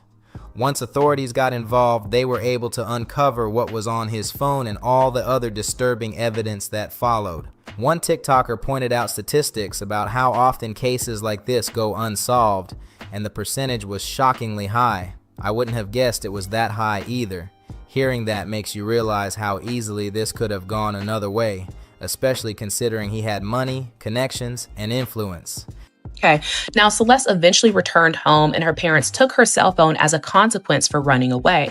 And despite knowing that she was only years old, David drove to where Celeste lived and paid a middle school student in her class $1,000 to deliver her a phone so he could stay in contact with her. Grown man, by the way. Now, throughout 2024, Celeste spent summer weekends in David's home and traveled with him to Vegas, London, and Texas to meet his family. Yes, the same family that refused to testify. Okay. Now, messages between David and Celeste reference sex, pregnancy, abortion, and the use of Plan B. And there were also multiple explicit photos of Celeste that corroborated the assault. That kind of power can complicate investigations. It's unsettling to think about how different this story might have been if that one mistake hadn't happened. I'm relieved that justice is moving forward for Celeste. If he had walked away from this without consequences, that would have been devastating on another level. There's also the disturbing detail that he allegedly kept her inside his home for a period of time. That would explain why he was awkwardly brushing off the smell during that live stream. Most of the people in the room were laughing, possibly out of confusion or discomfort. It's hard to say what they knew, if anything. That's a separate conversation entirely. But imagine being one of those friends and later realizing you were hanging out in that house, eating there, streaming there, completely unaware of what was happening behind closed doors. That's a horrifying thought, and the claim that he didn't know her age doesn't sit right with a lot of people. Now, prosecutors say that it is likely that Celeste was born April 23rd, 2025, and they know this by piecing a few things together, right? On April 22nd, 2025, David and Celeste had a really bad argument because Celeste was angry that David was sleeping with other women despite telling her that he wanted to be with her and build a life. She became upset and then threatened to expose him for being a predator. Keep in mind that David's first studio album was scheduled to be released on April 25th, 2025, okay? He also had multiple product collabs at this time with brands like Crocs, Hollister, and Fortnite. So on the night of April 23rd, 2025, David sent an Uber to take Celeste from her house to his house. And it was a 90-minute ride, and the two of them stayed in constant communication. And this is where this man might have thought he was some sort of criminal mastermind because he premeditated. Based on what's been presented publicly, many believe that excuse doesn't line up. The contradictions keep piling up, and it's becoming harder to take those defenses seriously. I guess the whole point of claiming he didn't know her age would be to lessen the consequences, but a lot of people aren't buying that. From what's been presented publicly, it looks obvious to many that he was fully aware. The odds of him not knowing seem extremely slim based on the evidence being discussed. There are messages, timelines, and details that suggest awareness, not confusion. If that's true, then it changes everything. It would mean he understood that if she ever spoke out, his career could collapse overnight. Brand deals gone, streams gone, reputation destroyed, and if someone believes their entire identity and success depend on staying exposed free, that kind of fear can push them into desperate decisions. That's what many believe prosecutors are arguing, that he acted out of panic over losing status and influence. People on social media have reacted in their own blunt way. Bro was so scared of being canceled that he decided to unalive her. It's a harsh way to put it, but it captures how some viewers are interpreting the motive. The idea that someone would allegedly choose violence over accountability is what makes this case so disturbing. There's also ongoing discussion about the number of times she was stabbed. The exact number hasn't been publicly confirmed yet. Streamer Gideon commented that there's a difference between someone committing that act 5 times versus 100 times, arguing that it can reflect intensity, emotion, and state of mind. Everything which was evident because despite Celeste being dropped off at his home at 10:10 p.m., he sent a message to her phone at 10:30 p.m. asking where she was. The fact of the matter is that by the time that he sent this text, Celeste was already dead, and the way he killed her and then tried to cover up her murder was horrible. Gruesome. He stabbed several times and stood by while she bled out. And then immediately after that, David drove to Santa Barbara County to dispose of Celeste's belongings and try to destroy all the evidence. And as he was doing this, he sent a text to her phone again asking where she was, despite knowing that she was already dead. Now, the following morning, he did a radio interview about his upcoming album release, and that day he sent 2 more texts to her phone. They went unanswered because, again, she was... While that's a controversial take, it highlights how people are analyzing every detail to understand what happened psychologically. We don't yet know the confirmed number, but many are waiting for that information because it could provide more context about the nature of the attack. At the same time, it's heartbreaking to even think about. The reality is that this was a violent and terrifying situation. Reports indicate she fought back, which shows strength in her final moments. That detail alone is difficult to process. There's no way to soften how horrific this was. All anyone can hope is that she did not suffer longer than she had to. The more details that come out, the heavier this case feels. There's something about the way he acted that feels like he saw himself as the center of some twisted story. People have described it as main character syndrome. The reported texts after the crime, the tone of them, almost like he thought he was untouchable. Then there's that animated music video where the female character looks clearly inspired by her, portrayed as seducing him, while he's cast as this dark, dramatic villain figure. In the animation, the girl is harmed in a way that many say mirrors what happened to Celeste. That level of symbolism is hard to ignore. It's not just disturbing, it's arrogant. Beyond the alleged crimes, the behavior itself comes off smug and attention-seeking. On one hand, prosecutors say he allegedly took steps to avoid being caught, buying tools, trying to manage digital trails, attempting to control the narrative. On the other hand, he was releasing lyrics and visuals that seem packed with obvious references. That contradiction is what confuses people the most. Now, he never contacted her again after April 26, 2025, and despite her family asking where she was, he kept lying and saying he did not know. Now, David went to extreme lengths to cover up this murder. To discard her body, David placed her in an inflatable pool to prevent blood from getting on his garage floor and then used a chainsaw to dismember her. Now, there were small blue plastic fragments found embedded in her body, okay? And investigators were able to make a direct match of the fragments to a pool that David purchased through Amazon. And remember how I told you that he cut off her pinky finger and her ring finger? Well, he did that because her ring finger had a tattoo of his name on it, okay? And her fingers were never recovered. Some of the tools that he used to and then try to cover it up were purchased through Amazon and Postmates. He ordered 2 chainsaws, a burn cage, a body bag, heavy-duty laundry bags, and a blue inflatable. Was he trying to hide, or was he taunting the public?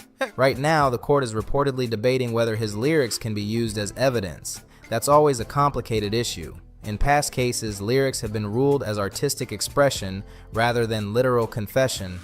Courts sometimes view music as performance, not proof. But critics argue that this situation feels different because he allegedly named a song after her and made references that appear specific, not generic. Whether that argument holds up legally is still undecided. What makes it even stranger is the motive prosecutors are suggesting. If he was truly afraid of being exposed and losing his career, why draw attention to her and his art? Why leave what many see as breadcrumbs? That's the part that doesn't line up cleanly. Fear of cancellation and career collapse doesn't usually go hand in hand with public references that could raise suspicion. As of now, things are not looking favorable for him in court. Updates keep surfacing, new evidence, new digital records, new testimony. It feels like there's another development almost every day. Based on what has been presented publicly, it seems increasingly unlikely that he will walk away from this without consequences. The overwhelming sentiment online is that accountability needs to happen. After everything that's come out, many believe justice is the only acceptable outcome in a case this serious. I've also seen people online saying things like, he's going to get attacked in prison, hinting that other inmates won't take kindly to the charges. A lot of comments suggest he won't last long behind bars, but the truth is, none of us really know how that would play out. Some people claim that high-profile inmates, especially celebrities or individuals tied to major public cases, can end up in protective custody. Pulled to his home through Amazon, and then he ordered a shovel through Postmates. And he made these purchases using a fake name. The fake name was Victoria Mendez. Now, throughout the month of May, he made trips to an isolated site. Celeste's passport was found near that isolated site by a worker. As time passed and Celeste's dismembered body decomposing in his car, his family, friends, and business associates noticed a strong smell of decay around his house and vehicle, but did not call the police. And before leaving for his tour, David parked the vehicle up the street around the corner from his house, and it was subsequently towed. Now, during a search of his home, investigators found evidence which included evidence consistent with the dismemberment of Celeste in the inflatable pool, which had multiple linear cuts, as well as several biological samples that tested positive for blood. Others argue the opposite, saying charges involving minors often make someone a target. I'm not an expert on the prison system, so I'm not going to pretend to know. If you have actual knowledge about how that works, it's worth discussing. There are clearly different perspectives on it. Shifting back to his behavior before he was caught, that's what keeps confusing people. Prosecutors say he allegedly took steps to hide evidence and possibly involved others in different ways. There's speculation about who knew what and when. Then you look at things like his profile picture, which reportedly featured a Hello Kitty image in a bloody outfit. Many online have pointed out that Celeste was known to like Hello Kitty. That detail alone has fueled intense reactions.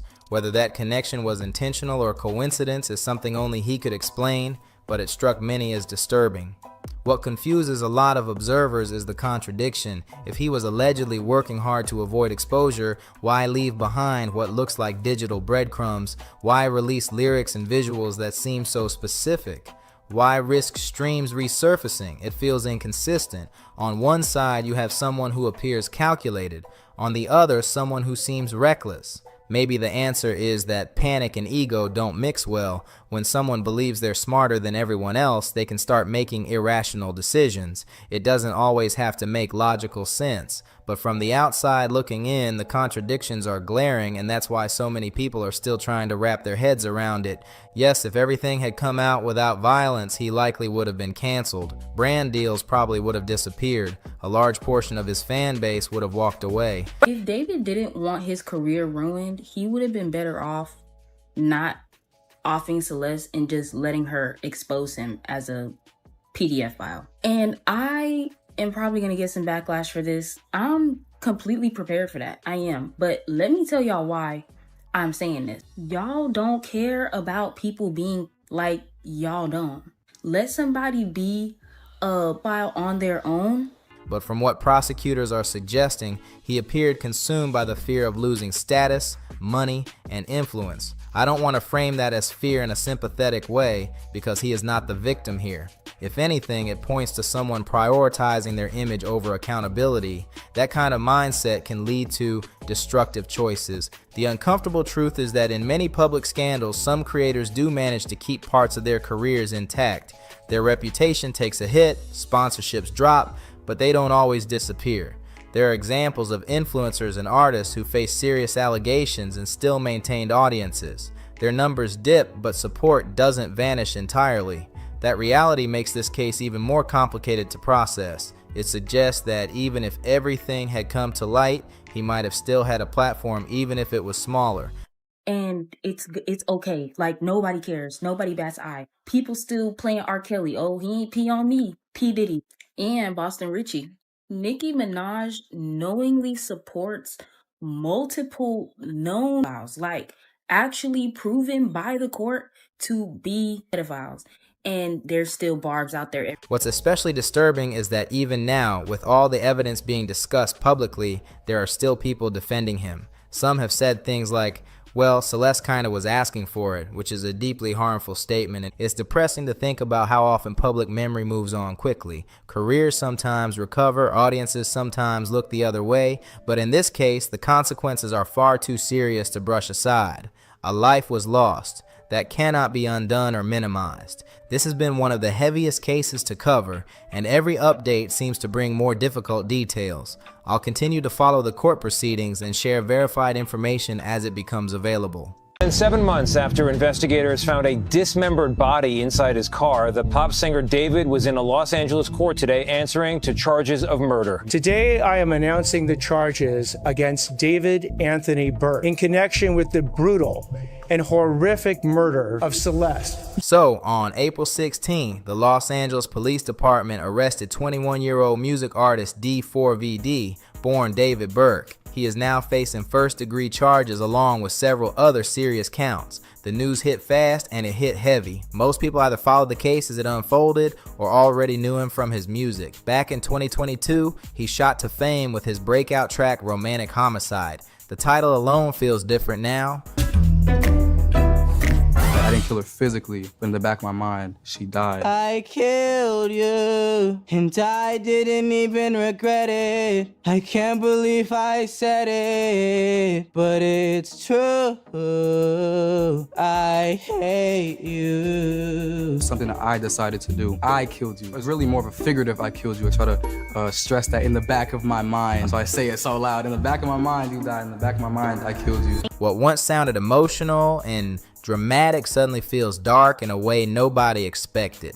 It is hard to even listen to that song the same way again. The lyrics that fans once called deep and relatable now sound unsettling. Lines that used to feel poetic now raise eyebrows. People are replaying his catalog and catching details they brushed past before. The vibe has completely shifted. And let's be clear, he was not some underground artist with a tiny fan base. He was huge. Over 20 million monthly listeners on Spotify. His music was tied to Fortnite events. He had millions of fans streaming his tracks every day. Thank you for being with us as we follow this story. Police responded to a report of a foul odor coming from a Tesla that was impounded at Hollywood Tow Service in Los Angeles. The vehicle was originally towed to an impound lot just a few days prior, and according to reports, a tow yard worker had reported a foul odor coming from the vehicle. In the trunk, investigators found the unthinkable: human remains. The LAPD is not calling the death criminal. The agency does not have a crime classification as to the mode or manner of death. He was touring, building momentum, stacking cosigns, and moving like the next big thing in the industry.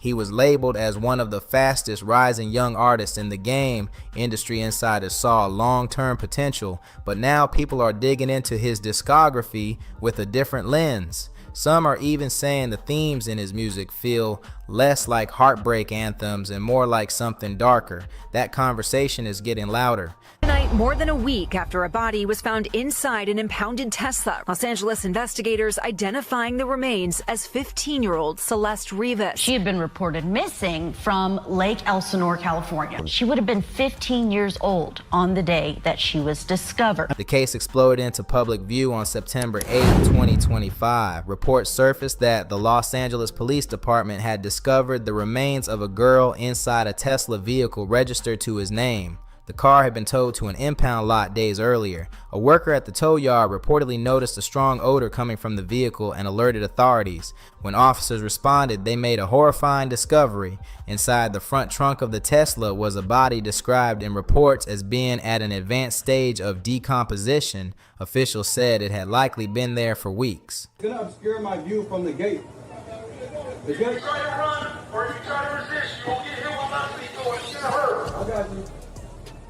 Today, I am announcing the charges against David Anthony Burke in connection with the brutal and horrific murder of Celeste. Possibly months, and could not be identified at the scene without forensic analysis. At first, many people struggled to believe he could be connected. He was young, successful, and constantly in the spotlight. He had money coming in, brand opportunities, and a growing career. On top of that, he had reportedly been on tour for months, far from where the vehicle was located. For a lot of fans, the pieces did not seem to line up at first glance. All they have to do is present probable cause that a murder was committed and that David committed it. That's all they have to show. Committing this crime for financial gain or murdering a witness in an investigation. Even after the public learned that a body had been found inside a car registered to his name, D4vd was still seen performing on tour that same night. He stepped on stage, lights flashing, crowd screaming, and from the outside he looked calm, almost untouched by what had just exploded across headlines.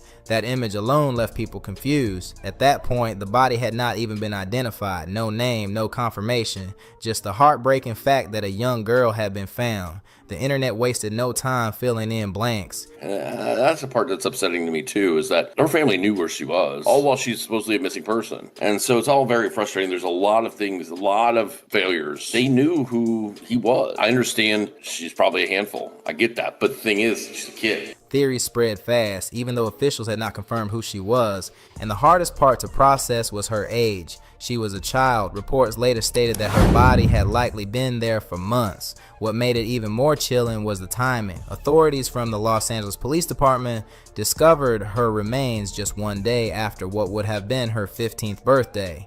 That detail shook people deeply. It felt like a cruel twist of fate that nobody could ignore. Before her identity became public, he was still on tour. We have been given almost no discovery thus far. We've received a 3-page follow-up report, no autopsy report. As I indicated to counsel, there's approximately 40 terabytes of discovery. Counsel has to file a motion. She knows the way the system works.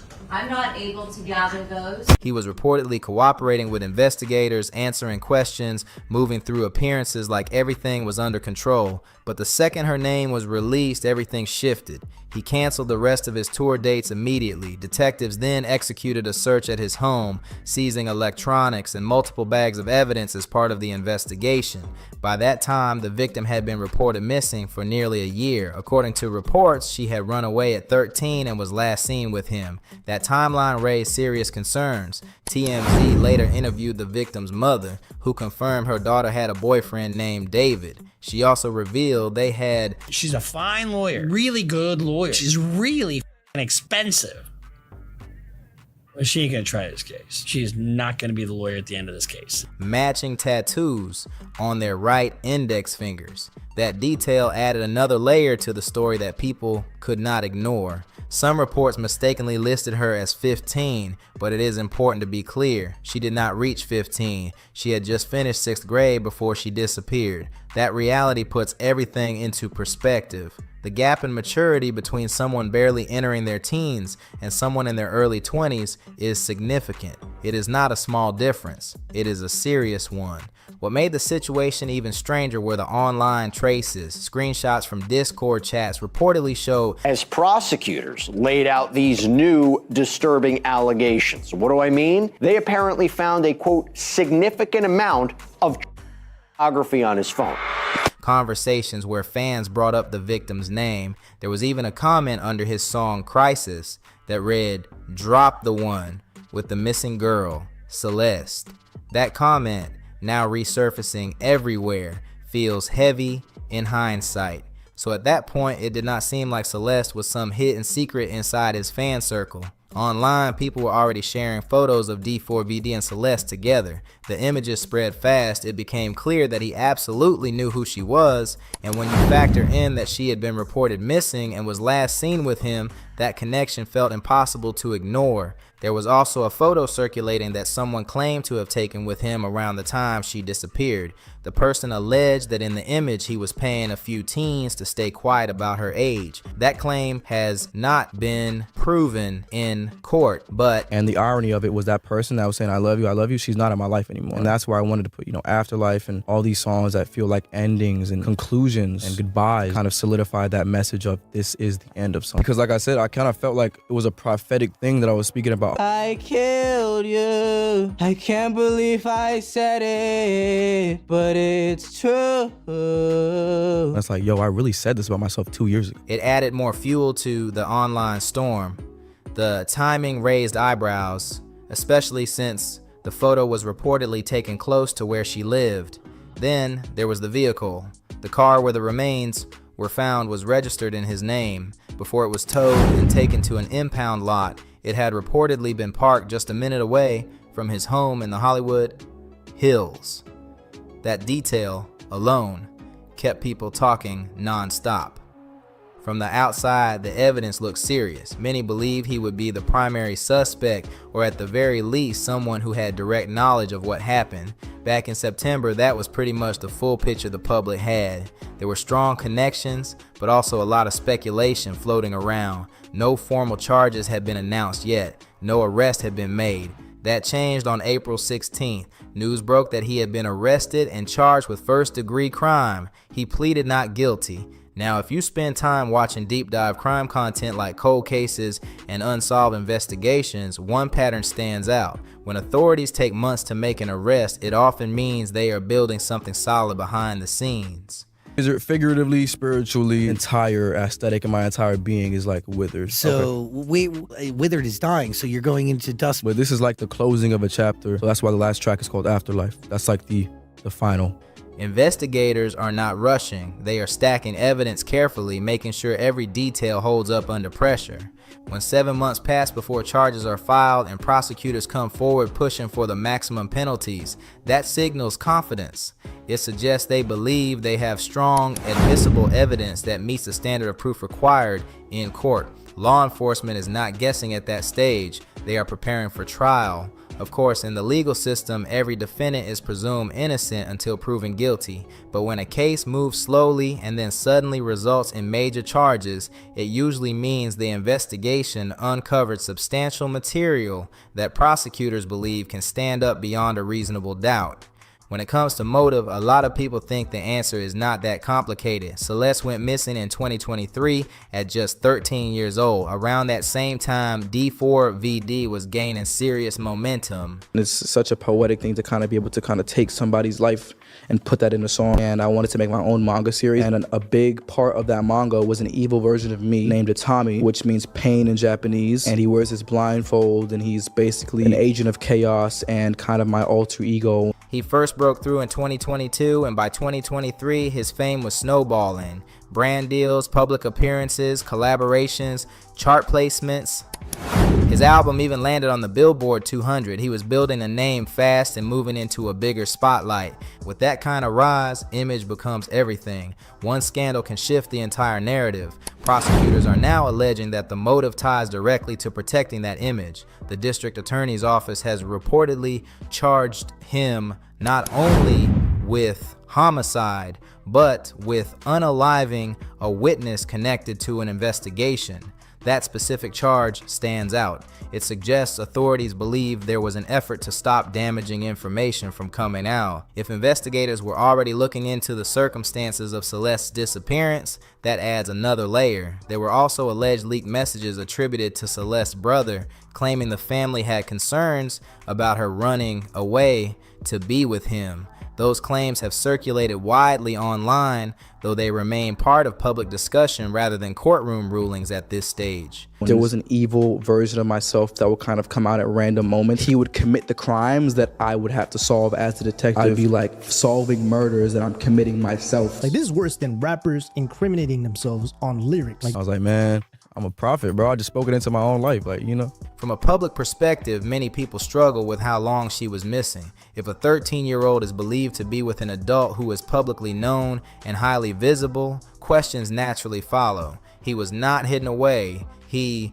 was touring, posting, appearing in media. His location was not a mystery figure operating in the shadows. That contrast is something observers keep pointing out. At the same time, it is important to approach the situation with respect toward her family. Every family situation is different, and outsiders rarely know the full story behind private decisions. Grief and trauma complicate everything. As for the legal fight ahead, recent reports suggest prosecutors believe they have substantial evidence. They claim the case file includes around 40 terabytes of digital material. To put that in perspective, that is an enormous amount of data for a single investigation. 40 terabytes is not a handful of screenshots or a few devices. It represents a massive collection of files, communications, and forensic records that authorities say support their case. From the outside looking in, a lot of people think the situation looks grim. Prosecutors appear confident and they are not easing up. And it is not like the defense is lightweight either. Blair Burke is leading his legal team, and she has a reputation for handling high-profile cases. Her client list has included names like Harvey Weinstein, Marilyn Manson, Johnny Depp, and Kanye West. That is not a casual lineup, that is heavyweight territory. Still, even a powerhouse defense team has to confront whatever evidence is presented in court. Prosecutors claim they are working with roughly 40 terabytes of material tied to this investigation. That is massive. Sorting through that volume of data alone is a serious undertaking. Digital files, devices, forensic reports, communications. It is a mountain to climb. Recently, prosecutors added new charges, alleging that illegal, explicit material involving minors was found on his phone. That accusation raises the stakes even higher. These are extremely serious claims, and if proven in court, they carry severe consequences. At this stage, they are allegations, but they dramatically change the tone of the case. I am not a lawyer, and courtrooms are not social media comment sections. Cases are decided on admissible evidence, expert testimony, and legal standards. But when prosecutors publicly signal confidence in digital proof, people start to read between the lines, especially in an era where electronic data can track timelines, locations, and communications in detail. Some observers have pointed out that his artistic image was already dark and edgy. That does not prove guilt, but it adds to the conversation happening online. People are re-examining everything through a different lens. If there is one broader takeaway from cases like this, it is about awareness. Protecting young people in the digital age is not optional. Parents often face tough questions about privacy versus safety. Monitoring online interactions can feel uncomfortable, but ensuring a child's well-being has to come first. The internet connects everyone, and not every connection is safe. As for what happens next, the preliminary hearing is scheduled for May 1st. That proceeding will begin to lay out how much of this alleged evidence prosecutors plan to introduce and how the defense intends to respond. The legal process is now fully in motion. For now, legally speaking, everything remains alleged. Nothing has been decided in court, but based on what has already been reported publicly, and considering this is all before the prosecution even lays out its full case, during the preliminary hearing. The situation looks intense. If what they are hinting at truly amounts to 40 terabytes of evidence, that is a serious mountain for any defense team to confront. This is not about turning tragedy into entertainment. A young life was lost, and that fact should stay at the center of the conversation. Rest in peace to Celeste. Her name deserves to be spoken with respect. Whatever unfolds in court, that reality does not change. At the same time, many people are watching closely to see how Blair Burke and her legal team plan to approach this. High-profile attorneys are known for strategy, precision, and finding weaknesses in a case. The courtroom battle ahead is likely going to be detailed and complex. I want to hear your thoughts, so drop them in the comments below, but please keep it respectful towards Celeste and her family. If you found this breakdown helpful, make sure to like the video, subscribe to the channel, and share it with someone who wants updates on the case. I appreciate the support, and I will see you in the next one. Here's what we don't know. Why that pregnancy status was changed. What evidence led to that reversal, and whether it has any impact on the timeline, the theory of the case. Prosecutors paint a picture of a rising pop star who they say lured a young girl and then eliminated her when she threatened to expose their relationship and derail his fame. The David case has taken another serious turn, and the latest updates are deeply unsettling. What first shocked people were reports of illegal content allegedly found on his iCloud account, but now prosecutors are outlining new claims about what happened to Celeste Rivas Hernandez.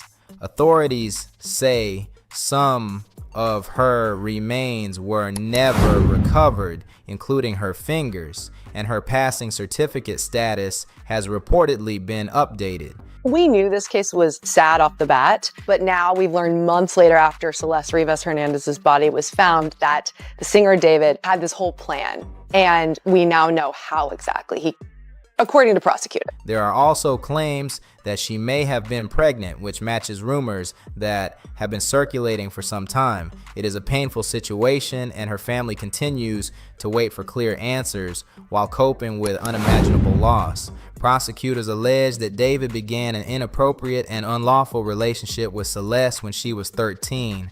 According to court filings, she allegedly threatened to reveal the relationship, and investigators believe that tension escalated shortly after. When I first heard that he ordered 2 chainsaws, my mind jumped to that was a backup in case the other one becomes dull, jams, or breaks. Now, I know it's gruesome and graphic to think about, but you're cutting through bone.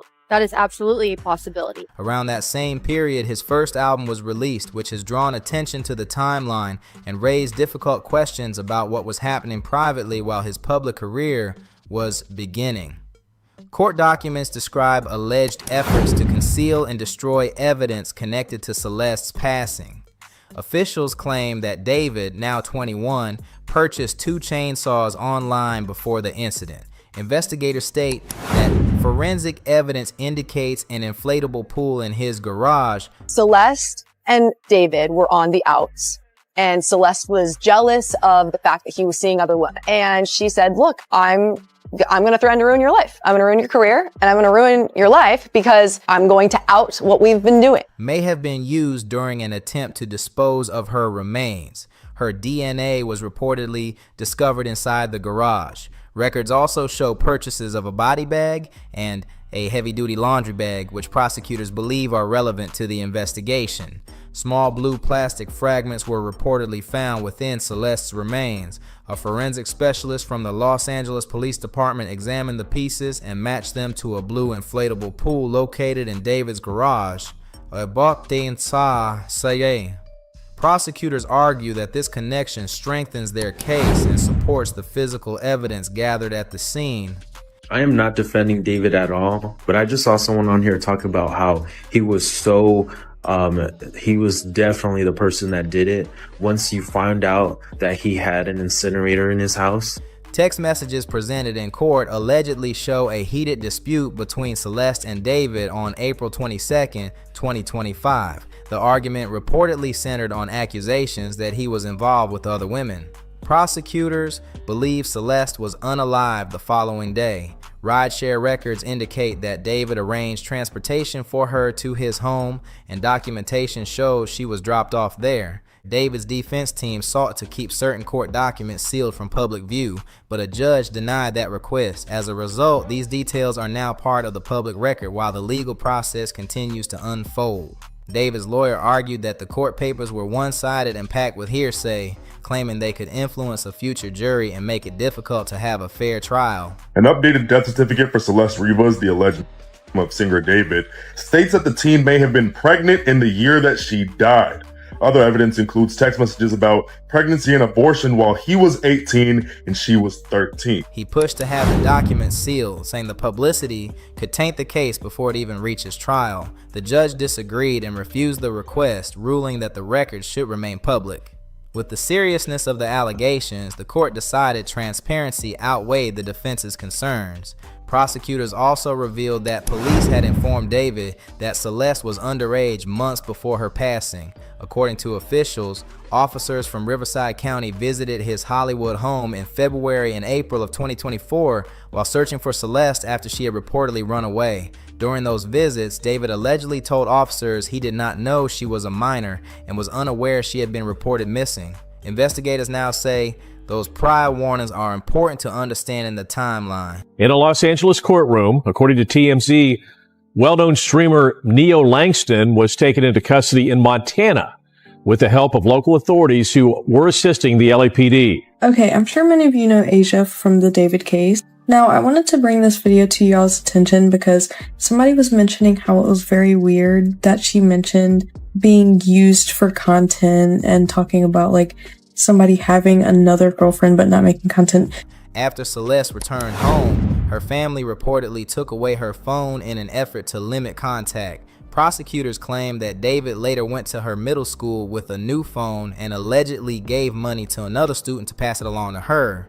That allegation has raised serious concerns about continued communication despite earlier police involvement. Throughout early 2024, Celeste was reported missing multiple times by family and friends. Authorities say she was last seen alive going to David's home in April of that year.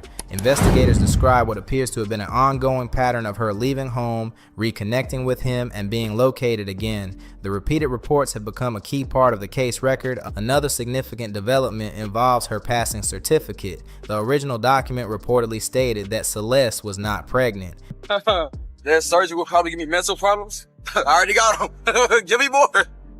I'm trying to get electric in this room. I think that's the best way to go out. Electric chair. However, on April 22nd, it was amended to list her pregnancy status as unknown. That change has added another layer of uncertainty to an already complex and emotional case as prosecutors continue to present their findings in court. Prosecutors also claim that David allegedly texted Celeste about pregnancy and abortion when she was just 13 years old. That detail has reignited rumors that she may have been pregnant at some point. Legal analyst Dragalink explained that if she had been 7 to 8 weeks pregnant, it would not necessarily matter whether David knew about it. Under certain laws, that situation could still expose someone to additional serious charges. That possibility alone has added another heavy layer to an already devastating case. Online reactions have been intense. One person wrote, "Dude thought sleeping with a minor was going to ruin his career. Well, unaliving her is going to ruin his life. What a big dummy. Throw this dude under the jail." Saying that the Celeste girl, maybe she was already talking to the cops like, yeah, this creep is, he on me. Now, granted, who knows if David was trying to leave her or whatever the case is, but look like she would also try to threaten David with that to say, yo, I'm about to go tell on your, right? Which already he should have knew that he's doing something wrong. Well, I mean, he should have knew of GP, like she's f***ing gang. But she would, allegedly, according to this complaint, she had threatened that, yo, I could ruin your music career or something like that. Another comment read, "He must be so stupid. You end a human and you buy chainsaws and body bags on Amazon. Zero IQ." People are not holding back, and the anger is obvious across social media platforms. There was also a comment that stood out to many viewers. Strange feeling that he may not have been alone. It seems like he was always around people, whether one person or multiple. There has to be someone who knows more than what we've been told. That statement has sparked even more speculation. Some are wondering if others may have had knowledge of what was happening behind closed doors. At this stage, investigators have not publicly confirmed involvement by anyone else, but the question continues to circulate online. One of David's close friends, Neo, reportedly gave a statement to authorities. Viewers have pointed out that Neo had appeared alongside him in multiple live streams, showing that David was often surrounded by people, rather than isolated. First of all, we suspected that David would be charged with after that was what he was arrested for, and in other court documents that came out a couple months ago, we know that he was being investigated for murder. But first-degree murder with special circumstances? Lying in wait to murdering a witness as part of an investigation, murdering for financial gain, and now facing the possibility of the death penalty, even though it's my understanding there is a moratorium in California. That is a huge deal. That has led to ongoing conversations about who may have seen warning signs and whether anyone else might hold important information. There's also discussion online about his alleged girlfriend, Asia Collins. Some reports circulating on social media suggest she may have been connected to Celeste in certain ways, although those claims remain unverified and have not been formally confirmed in court documents. Still, her name continues to come up as people try to piece together the bigger picture. When you line up the allegation, the reported inappropriate relationship starting when Celeste was 13. How are offenders and treated in prison? They got treated bad. I didn't know what was going on. I didn't even think nothing about that. I just know that it was like every 15 to 20 minutes that went past, guys was going past this one cell. And it'd be like, there's three of them. One of them would grab the cell door and then be on this side like this. And then the other two would be on this side. So the one, and they did this like every 20 to 30 minutes, every like clockwork. And this one yanked the door open and the other two on this side had cups full of and boo-boo. So when he yanked the door open, they just throw the cups of boo-boo in there on him and then boom, close the door, lock it on him. You know, so that was crazy. But and then some was getting jumped on, some was getting slapped, extorted, some was having to do the claims that she threatened to expose him, the accusations of violence, the purchases of chainsaws and bags, the DNA evidence in the garage, the updated passing certificate, the pregnancy questions, and the prior police warnings about her age. It creates a deeply disturbing timeline. Each new detail seems to add another layer to a case that already feels overwhelming. The legal process is still unfolding, and there are many unanswered questions. If you have thoughts on this situation, drop them in the comments. Make sure to like the video, subscribe to the channel, and share this with others who are following the case. Stay tuned, because there may be more updates ahead, and I will see you in the next one. Hey guys, I know I haven't posted on this account in a little minutes. I'd be like solving that I'm committing myself. New evidence in the David case is laying out what prosecutors believe happened in the final moments with Celeste, and it could completely shift the direction of this case. Legal experts are now saying the details might push everything into federal court, raising the stakes in a serious way and putting David in deeper trouble than before. In the official evidence file, it states, defendant used an item towards her multiple times and stood by while she passed. How do they know that? How do they know that he stood there? Because, look, I got to tell you, as an old investigator, you know where I get that kind of information from? It's not from the perpetrator. To say someone stands there and watches an individual out, that comes from a witness. That line is carefully worded, but it carries heavy meaning. It suggests investigators have a witness prepared to testify that David not only carried out the act, but then allegedly remained there instead of trying to step in or call for help. That detail alone could strongly influence how a jury sees intent and responsibility. The identity of the man testifying against David has reportedly been revealed, and that reveal adds another layer of tension. To understand why his testimony matters so much, you have to look at what else he allegedly shared with authorities.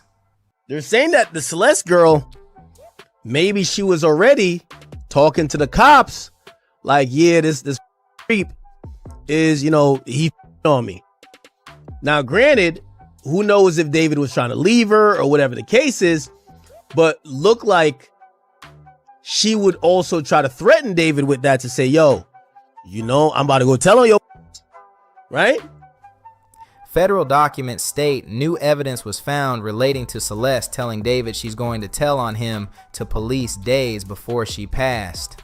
That claim introduces a possible motive and shows there may have been serious conflict leading up to the incident. Public figures like DJ Academics even reacted online as these details surfaced.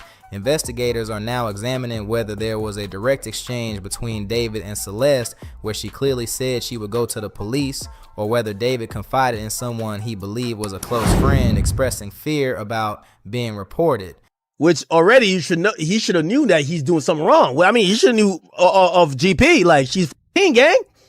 But she would, allegedly, according to this complaint, she had threatened that, yo, I could ruin your music career or something like that. I've been wondering just what it was that a private investigator named Steve Fisher found inside David's home when he was given access last October. The PI reported seeing, quote, items you would expect to find on a farm rather than in a home in the Hollywood Hills. And today, we are learning about one of those items. If that same person later went to authorities, it would explain how certain private details became part of the federal case. Court filings also include disturbing allegations about actions taken afterward. Authorities claim Celeste's left ring and pinky fingers were removed, with reports stating her ring finger had a tattoo of David's name. According to documents, those fingers were never recovered. Prosecutors further alleged that David used the name Victoria Mendez to order 2 chainsaws, heavy-duty laundry bags, a large bag, and a blue inflatable pool from Amazon. A shovel was also allegedly purchased from Home Depot through Postmates. Yo, wait. Oh, look it. Answer that one. That's so mean if you don't answer Which that. one? What's good, David? Big fan. Inspire me. Oh, thank you. Mitchell. I gotta stop with him if you even. We need to delete this. Maz, can we delete all VODs? And then as soon as the stream ends, delete the stream too? Investigators argue these purchases suggest planning and cleanup efforts instead of an attempt to seek medical help. There's also reference to video footage showing David cleaning Celeste's shoes outside his home, identified as the same Jordans she wore in photos. Another court statement reads, additionally, on July 7th, defendant ordered on Amazon a burn cage to his home under the same fake name as part of his plan to incinerate all the evidence. This clears up the questions police had months ago when they first discovered the incinerator at David's property. At the time, investigators reportedly knew it was serious, but they did not yet understand how it connected to everything else. Now, prosecutors are laying it all out in court. According to the product description on Amazon, the incinerator model is typically marketed for agricultural use. In Los Angeles, owning that kind of high heat equipment without proper permits or a registered farm can violate local regulations. That could mean another charge added to David's. How are defenders and treated in prison? They got treated bad. I didn't know what was going on. I didn't even think nothing about that. I just know that it was like every 15 to 20 minutes that went past, guys was going past this one cell, and it'd be like, there's 3 of them. One of them would grab the cell door and then be on this side like this, and then the other 2 would be on this side. So the one. Growing list. Court details state, a private investigator revealed an incinerator capable of burning at temperatures up to 1,600 degrees has been found in David's home. That temperature level immediately raised red flags for authorities, but investigators say that was not the only discovery inside the home. They also found one of Celeste's favorite designer hoodies. The same hoodie appeared in a photo recovered from David's iPhone. In one of David's own selfies, that hoodie could reportedly be seen on the floor of his bedroom. Celeste was known to wear 2 specific designer hoodies often, and both were allegedly located during the search. Prosecutors also pointed to a live stream clip that they claim showed the pair slowly introducing their relationship to the public. According to filings, That footage is now being used as part of the argument that Celeste had been staying at David's home and that a relationship existed between them. Investigators argue this supports their broader timeline. When these details were presented in court, reactions were immediate. One comment shared publicly read, "I just want to say good luck to David going back to his cell block at jail after this court hearing. Once inmates hear all this, he's going to be cooked." And they did this like every 20 to 30 minutes, every like clockwork. And this one yanked the door open, and the other two on this side had cups full of and boo-boo. So when he yanked the door open, they just throw the cups of boo-boo in there on him, and then boom, close the door, lock it on him. You know, so that was crazy. But and then some was getting jumped on, some was getting slapped, extorted, some was having to do favors. That reaction reflects the intensity surrounding the case. Following the hearing, David was reportedly classified as a higher risk inmate. That designation impacts housing decisions and bond considerations. Court records describe his current conditions. David's current jail conditions is being held in a segregated single cell, escorted from his cell to shower, which he's allowed every other day, only allowed to make phone calls. On the days that he showers, gets 3 hours of recreation time with fresh air per week, no access to a TV, cannot have visitors at this time, reportedly has no money on his books. One law enforcement source described the facility as dirty, smelly, and wild. That short description alone paints a rough picture. A former inmate who previously served time at the same jail where David is now being held spoke out about what daily life is really like inside. According to him, even if David is restricted to his cell, other inmates will still be able to walk past, look in, and talk. Privacy is almost non-existent in a place like that. Reports state David has been transferred to the Men's Central Jail in LA County. That facility, operated in Los Angeles County, has long faced criticism over conditions. It has been reported that he is being housed in solitary. First of all, we suspected that David would be charged with after that was what he was arrested for, and in other court documents that came out a couple months ago, we know that he was being investigated for murder. But first-degree murder with special circumstances? Lying in wait to murdering a witness as part of an investigation? Murdering for financial gain? And now facing the possibility of the death penalty, even though it's my understanding there is a moratorium in California. That is a huge deal. Because he is a public figure. Some people online believe his name recognition might shield him, but former inmates say status does not carry much weight behind those walls. One viral reply claimed, even with David being placed in solitary confinement, he's still going to be getting his 1 hour of rec time per day, where other EC inmates will confront him and deal with him due to the charges against him. There's no way of staying safe in there after committing the crimes that he did. That comment reflects how intense public opinion has become surrounding this case. When you look at his arrest poster, the reality of his situation becomes clearer. According to the listing, David is 5 feet 5 inches and 125 pounds. In a jail environment where reputation and perceived strength matter, that physical profile has sparked discussion online about how vulnerable he could feel. On top of that, leaked meal details show a strict and basic diet. There is no luxury here, no private chef, no special treatment. 6 days a week, inmates are reportedly served macaroni with beef, 1 apple, 8 ounces of milk, and a peanut butter granola bar for dessert. That routine is far from the upscale lifestyle David was known for while living in Los Angeles. Inside, transferring these assets in the middle of an investigation, as opposed to 2 years ago or a year ago. Right. Could a court look at this and say, this was a deliberate attempt to what you say, concealing assets, and they could breach it, they could pierce it, they could say, even though that you've transferred this into your mother's name, that was invalid. This is a way for, let's say, a plaintiff who sues him, or let's say in a criminal judgment to pay that fine. Can a court look at that and say, even though you transferred it, it's still open season on those property? Everyone eats the same tray. Another detail that stands out is how information spreads within jail units. Once someone enters a housing area, word about their charges can move quickly from cell to cell. In David's case, the charges listed include serious allegations involving the use of a sharp object, multiple M-related counts, claims tied to financial motive, preventing testimony, and lying in wait, along with accusations about actions taken afterward. On top of everything else, former inmates say access to commissary funds and money on the books can also make someone a target. In that environment, even small resources can shift how others view you. Right before David was arrested and Celeste was discovered, reports say he began moving assets out of his name. A statement claimed, sources believe after David hired his new legal firm and transferred assets out of his name, he was preparing for the police to close on him. Not long after he was taken into custody, the timing of those financial moves raised eyebrows fast. Transferring property and money while under investigation for serious charges can look strategic. Prosecutors may argue it suggests someone trying to protect what they own before legal consequences hit. Critics online say it feels like...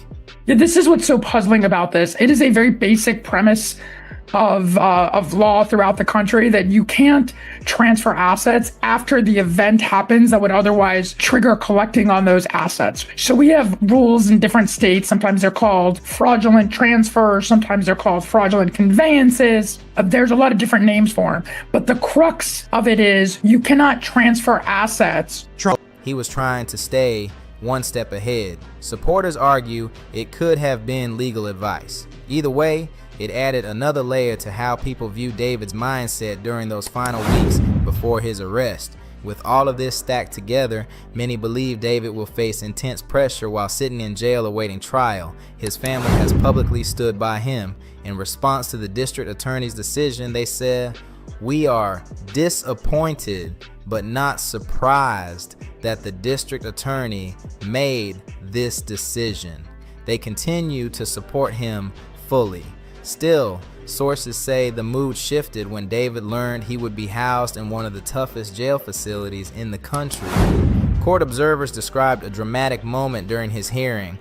While the judge was listing off David's charges, the famous singer was seen with an open mouth as if he was surprised and slashed or yelling, as the judge ended the statement by mentioning the chance of the penalty.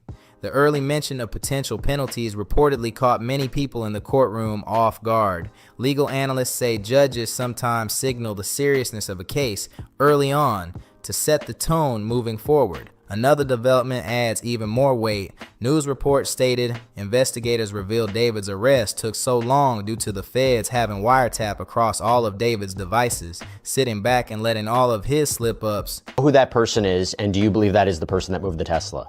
So I believe I definitely know who moved that Tesla in that late July before they went on tour. I can't say who the person, and I don't mean I can't say for, but I don't know who exactly was in that house because it's just a report, but there's video, but you can't make a person out. But somebody was in the house, and being that there's only one key, it's like, okay, who had access at that time? So is it the same person that moved the Tesla? Was another last part of the plan about to go in motion as far as getting rid of her?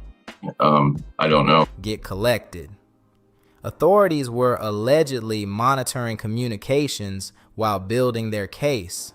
On top of that, they were reportedly investigating close associates and securing cooperation agreements from witnesses who may testify about his relationship with Celeste. One name that surfaced is Neil Langston, described in reports as a close friend. Neil posted on Instagram, "Thankfully, I'm legally fine in every way, and boy, do I got my receipts for things." Online, people noticed photos of David and Neil recreating the iconic pose from Titanic and other close moments shared publicly. Those images have fueled speculation about the nature of their friendship, though no official claims beyond friendship have been confirmed. Neil plays a major role in this entire situation, especially as David's closest friend. When investigators addressed the court, the prosecutor stated there were over 40 terabytes of discovery in this case, and it would take significant time to turn all of that over to the defense. Basically, an agent of chaos and kind of my alter ego, and the story of the manga went like I was a detective, and there was an evil version of myself that would kind of come out at random moments, kind of like Fight Club with Tyler Durden. And he would commit the crimes that I would have to solve as the detective. So like when I was as the detective, I'd be like solving is that I'm committing myself. And it was like a cool little story. I didn't think anything would come of it. Like, it was in the vault. That amount of digital evidence is massive. It suggests years of data, messages, files, and media that still need to be reviewed carefully. There's speculation that Neil could potentially clarify certain details for investigators depending on what he knows and what he may have witnessed. Some legal analysts believe testimony from someone that close to David could heavily impact how the case unfolds. That includes helping authorities interpret a past interview where David described wanting to be like an anime character with a dramatic alter ego.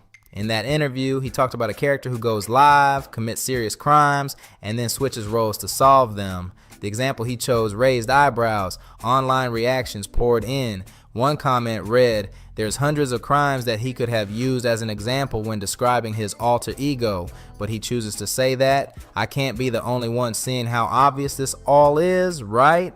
Guys, I know I haven't posted on this account in a little minute, but I just had some words to share with you for 2025.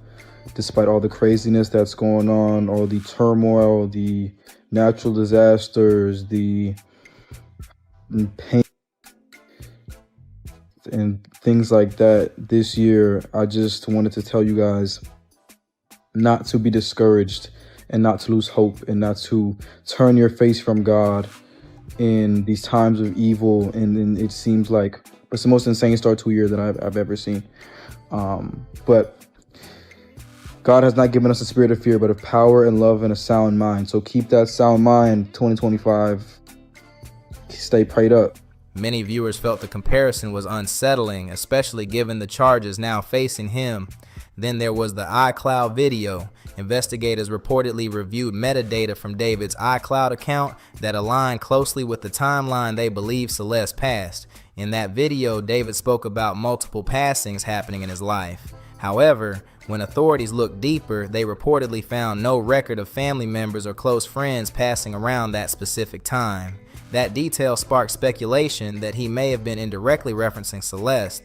Some observers even suggested it felt like a subtle admission, though that interpretation has not been confirmed in court. This case is layered, complex, and still unfolding. There are strong accusations, strong defenses, and a mountain of digital evidence waiting to be argued out in court. Now I want to hear from you. What do you think about everything that has come out so far? Drop your thoughts in the comments below. If you found this breakdown helpful, make sure to like the video, subscribe to the channel for more updates, share this with others following the case, and I will see you in the next one. Like every 15 to 20 minutes that went past, guys was going past this one cell. So when he yanked the door open, they just throw the cups of boo-boo in there on him. Our defenders and treated in prison. They got treated bad. Like, I didn't know what was going on. I didn't even think nothing about that. I just know that it was like every 15 to 20 minutes that went past, guys was going past this one cell. And it'd be like, there's three of them. One of them would grab the cell door and then be on this side like this, and then the other two will be on this side. So the one... After being denied bail during his latest court hearing, David is now officially locked up. Authorities confirmed that he has been transferred to Men's Central Jail in Los Angeles County, and that move instantly shifted the tone of his situation. Reports say he has been placed in solitary confinement due to his public profile. Some online users assumed his celebrity name might protect him, but that idea was quickly challenged. One viral reply read, "Even with David being placed in solitary confinement, he will still get his 1 hour of rec time per day where other BC inmates will confront him." And they did this like every 20 to 30 minutes, every like clockwork. And this one yanked the door open, and the other two on this side had cups full of and boo-boo. So when he yanked the door open, they just throw the cups of boo-boo in there on him, and then boom, close the door, lock it on him. You know, so that was crazy. But and then some was getting jumped on, some was getting slapped, extorted, some was having to do favors and deal with him due to the charges against him. There is no way of staying safe in there after committing the crimes that he did. That comment spread fast and added even more tension to the conversation. A former prison inmate also weighed in, explaining what could realistically unfold. Even if David spends most of his time alone in a cell, that does not make him untouchable. Information travels quickly inside jail facilities. When rec time happens, that is often when people get a closer look at new arrivals. According to that former inmate, certain charges can follow someone closely, even within protective housing.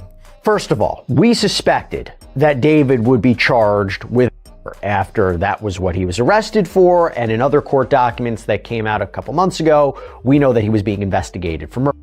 But first-degree murder with special circumstances? Lying in wait to murdering a witness as part of an investigation? Murdering for financial gain? And now facing the possibility of the death penalty, even though it's my understanding there is a moratorium in California. That is a huge deal. Things become even more complicated when looking at the physical side of it. According to his arrest poster, David is listed at 5 feet 5 inches and 125 pounds. In a jail setting, that is considered small. Physical presence can shape how someone is perceived inside. When serious allegations are involved, appearance and size can factor into how others react. There has also been discussion about his daily meals. Reports claim that at his current facility, dinner 6 days a week consists of macaroni with beef. Yo, wait. Oh, look it. Answer that one. That's so mean if you don't answer Which that. one? What's good, David? Big fan, big spam. Oh, thank you. Mitchell. I gotta stop with him if you even. We need to delete this. Maz, can we delete all VODs? And then as soon as the stream ends, delete the stream too? 1 apple, 8 ounces of milk, and a peanut butter granola bar for dessert. It is a strict and repetitive menu. There is no special treatment tied to name recognition when it comes to standard jail meals. Once David moves deeper into the compound, word of his arrival will likely circulate quickly. Inside correctional facilities, new inmates are often identified and discussed. Charges are typically shared from cell to cell, and opinions can form before someone even settles into their space. Guys, I know I haven't posted on this account in a little minutes, but I just had some words to share with you for 2025. Despite all the craziness that's going on, all the turmoil, the natural disasters, the pain, and things like that this year, I just wanted to tell you guys not to be discouraged and not to lose hope and not to turn your face from God in these times of evil. And it seems like just at the start of the year, it's literally January and all this stuff is happening. It's like the most insane, it's February now, but it's the most insane start to a year that I've ever seen. But God has not given us a spirit of fear, but of power and love and a sound mind. So keep that sound mind, 2025. Stay prayed up. Reputation carries weight in environments like this, especially when the case has already received outside attention. His official charges were announced reading, quote, David reportedly committed the crime with a sharp object, according to prosecutors. The charges against David include 1 M charge for financial gain, M charge to prevent testimony, M charged by lying in wait, use of a strong object, and charges for what he did to Celeste in the aftermath of the crime. And that detailed list has drawn strong reactions.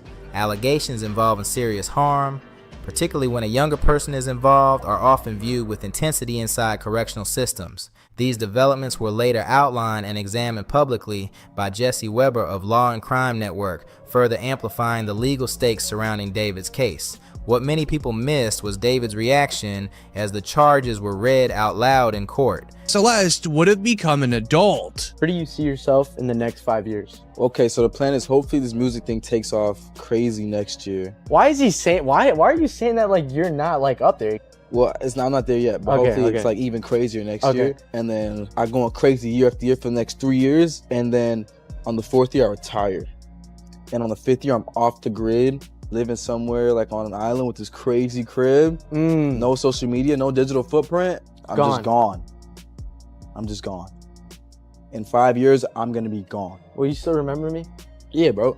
You'll have like the secret codes to the mansion. You can pull up on every. What's the secret code? Give us the first 2 numbers. Absolutely of the not. This was not just paperwork being listed. It was the reality of what he is facing, and it could shape how his time behind bars plays out. It reads, while the judge was listing off David's charges, the famous singer was seen with an open mouth as if he was surprised and / or yelling. And when the judge mentioned the potential penalty at the end, people inside the courtroom reportedly shifted in their seats. The energy in that room changed fast. Then it was David's legal team's turn to speak. His defense made their position clear. It reads, from David's defense at today's hearing, they said, quote, "We believe the actual evidence will show David did not commit the crime, nor was he the cause of her passing." That statement set the tone for how they plan to fight this case. They also requested a preliminary hearing within 10 days, as required by the state. They continued saying, "We would like to be able to have all of the evidence come into light at the earliest opportunity. The next key date is April 23rd, depending on what is revealed in the evidence leading up to that hearing." Basically, an agent of chaos and kind of my alter ego. And the story of the manga went like I was a detective and there was an evil version of myself that would kind of come out at random moments, kind of like Fight Club with Tyler Durden. And he would commit the crimes that I would have to solve as the detective. So like when I was as the detective, I'd be like solving that I'm committing myself. And it was like a cool little story. I didn't think anything would come of it. Like it was in the vault. Public opinion could shift quickly. Some people online are even speculating about how this timeline could affect his situation inside jail, especially with how fast information spreads in those environments. David appeared tense as the proceedings continued. When his own attorney entered the not guilty plea, observers claimed his body language told a story. It reads, David Burke reportedly appeared nervous, with his eyes darting around, and pled not guilty. His attorneys are requesting a full preliminary hearing with grand jury transcripts at his next hearing on April 23rd. He also received no bail. That moment locked in the seriousness of where this case stands. Then another major detail surfaced. An investigator reportedly stated, the prosecutor replied that there was over 40 terabytes of discovery in this case, and it would take a while to get that to the defense team, which signals the size and complexity of the evidence involved. Over 40 terabytes of material suggests a massive digital trail that will need to be reviewed carefully. Let me read you what Steve recently posted on X, okay? David's Tesla, the vehicle in which Celeste Rivas Hernandez was found, was held by LAPD for only 48 hours to process evidence. After that, it was returned to the impound lot for David to retrieve, which he had not done until today. The Tesla was scheduled to go to auction tomorrow morning at 9 a.m., and I had planned to attend and inspect it. However, in the final hours before auction, David, or someone with power of attorney acting on his behalf, picked it up. When I checked last week, the storage fees were approximately $10,500 as the vehicle had been released and available for pickup since September 10th, before Celeste had been identified. I hope just the thought of that vehicle haunts David and anyone else that knew Celeste was in the trunk for the rest of their lives. Some of that material has already circulated online, adding another layer of public attention. According to reports, part of the digital evidence involves data from David's iPhone, including a saved photo of Celeste wearing a designer Rip-style hoodie.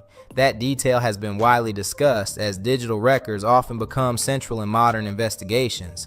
As this case moves toward the April 23rd hearing, the focus now turns to what the full body of evidence will actually reveal in court. Investigators pointed to a detail that started online. In the file, it reads, saw this on Reddit. Is this hoodie circled not the same one Celeste is wearing in that picture? The image reportedly showed a designer ripped hoodie on the floor inside David's room, matching the one Celeste had worn in a separate photo. There was also a selfie taken in that same space. Authorities began questioning whether the two were sharing a bedroom and possibly involved in a relationship based on those visuals and the surrounding context. During the search of David's home, police also recovered a sweater that Celeste had been seen wearing during a live stream appearance on Twitch. I've been wondering just what it was that a private investigator named Steve Fisher found inside David's home when he was given access last October. The PI reported seeing, quote, items you would expect to find on a farm rather than in a home in the Hollywood. You know, transferring these assets in the middle of an investigation, as opposed to 2 years ago or a year ago. Right. Could a court look at this and say, this was a deliberate attempt to, what you say, concealing assets, and they could breach it, they could pierce it, they could say, even though that you've transferred this into your mother's name, that was invalid. This is a way for, let's say, a plaintiff who sues him, or let's say in a criminal judgment to pay that fine.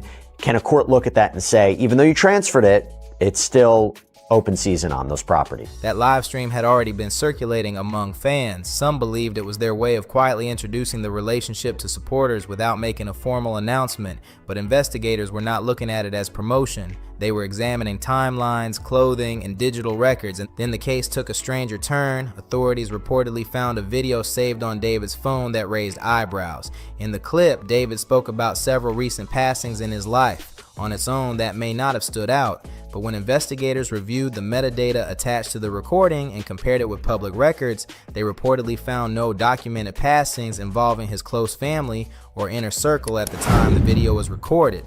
That gap led them to question who he was referring to and why the timing did not align with any known events. 2 past interviews were also added into the evidence file. In one interview, David was asked where he saw himself in 5 years. Instead of answering 5, he said he wanted to live on an island with no social media in 4 years. Investigators noted the difference in timeline. The 4-year comment stood out because of how it lined up with Celeste's age at the time. That detail became part of the broader pattern authorities were mapping out. This is what's so puzzling about this. It is a very basic premise of law throughout the country that you can't transfer assets after the event happens that would otherwise trigger collecting on those assets. So we have rules in different states. Sometimes they're called fraudulent transfers. Sometimes they're called fraudulent conveyances. There's a lot of different names for them. But the crux of it is you cannot transfer assets. The second interview included in the evidence reportedly caused even more concern. It was tied to online discussion labeled David Update. Alleged photo of David wearing a similar wig to the one Celeste was wearing has surfaced online. While attending anime conventions is not unusual, investigators focused on how David described his interests. In the interview, he confirmed having an alter ego who imagines living in an anime-style world. He described picturing himself as a character who commits serious crimes as part of that fantasy narrative. Investigators reportedly highlighted a viral online comment that read, "There's hundreds of crimes that he could have used as an example when describing his alter ego, but he chooses to say that." That reaction reflected how closely people were analyzing his words. Authorities did not present the statement as proof on its own, but they viewed it as one piece within a much larger digital and behavioral picture they were building around the case. Online reactions kept building, with one viral comment reading, "I can't be the only one seeing how obvious this all is, right?" That question captured how closely people were following every new detail. Then investigators made a calculated move. Crashing. Where'd it go wrong? Ghost.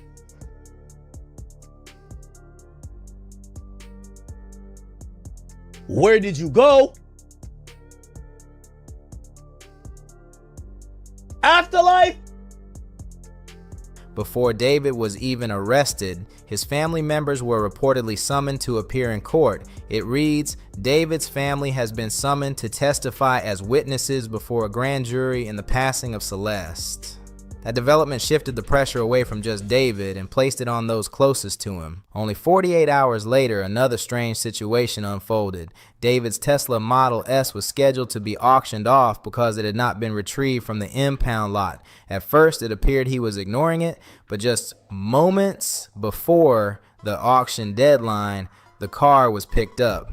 Investigators believe this showed he was paying attention to the legal moves happening around him. While public focus was on his family being summoned, he was still handling his own property behind the scenes. That detail led authorities to look closer at his other assets, including his private rental home. What they reportedly discovered inside raised even more questions. It reads, a private investigator revealed an incinerator capable of burning at temperatures up to 1,600 degrees has been found inside David's home. Equipment like that is typically associated with agricultural use.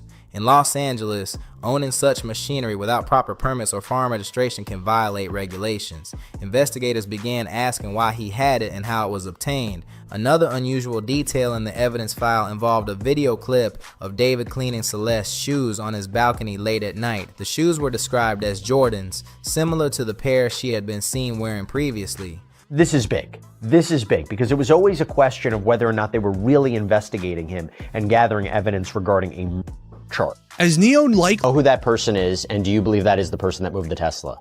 So I believe I definitely know who moved that Tesla on that late July before they went on tour. I can't say who the person, and I don't mean I can't say I don't know who exactly was in that house because it's just a report, but there's video, but you can't make a person out. But somebody was in the house, and being that there's only one key, it's like, okay, who had access at that time? So is it the same person that moved the Tesla? Was another last part of the plan about to go in motion as far as getting rid of her?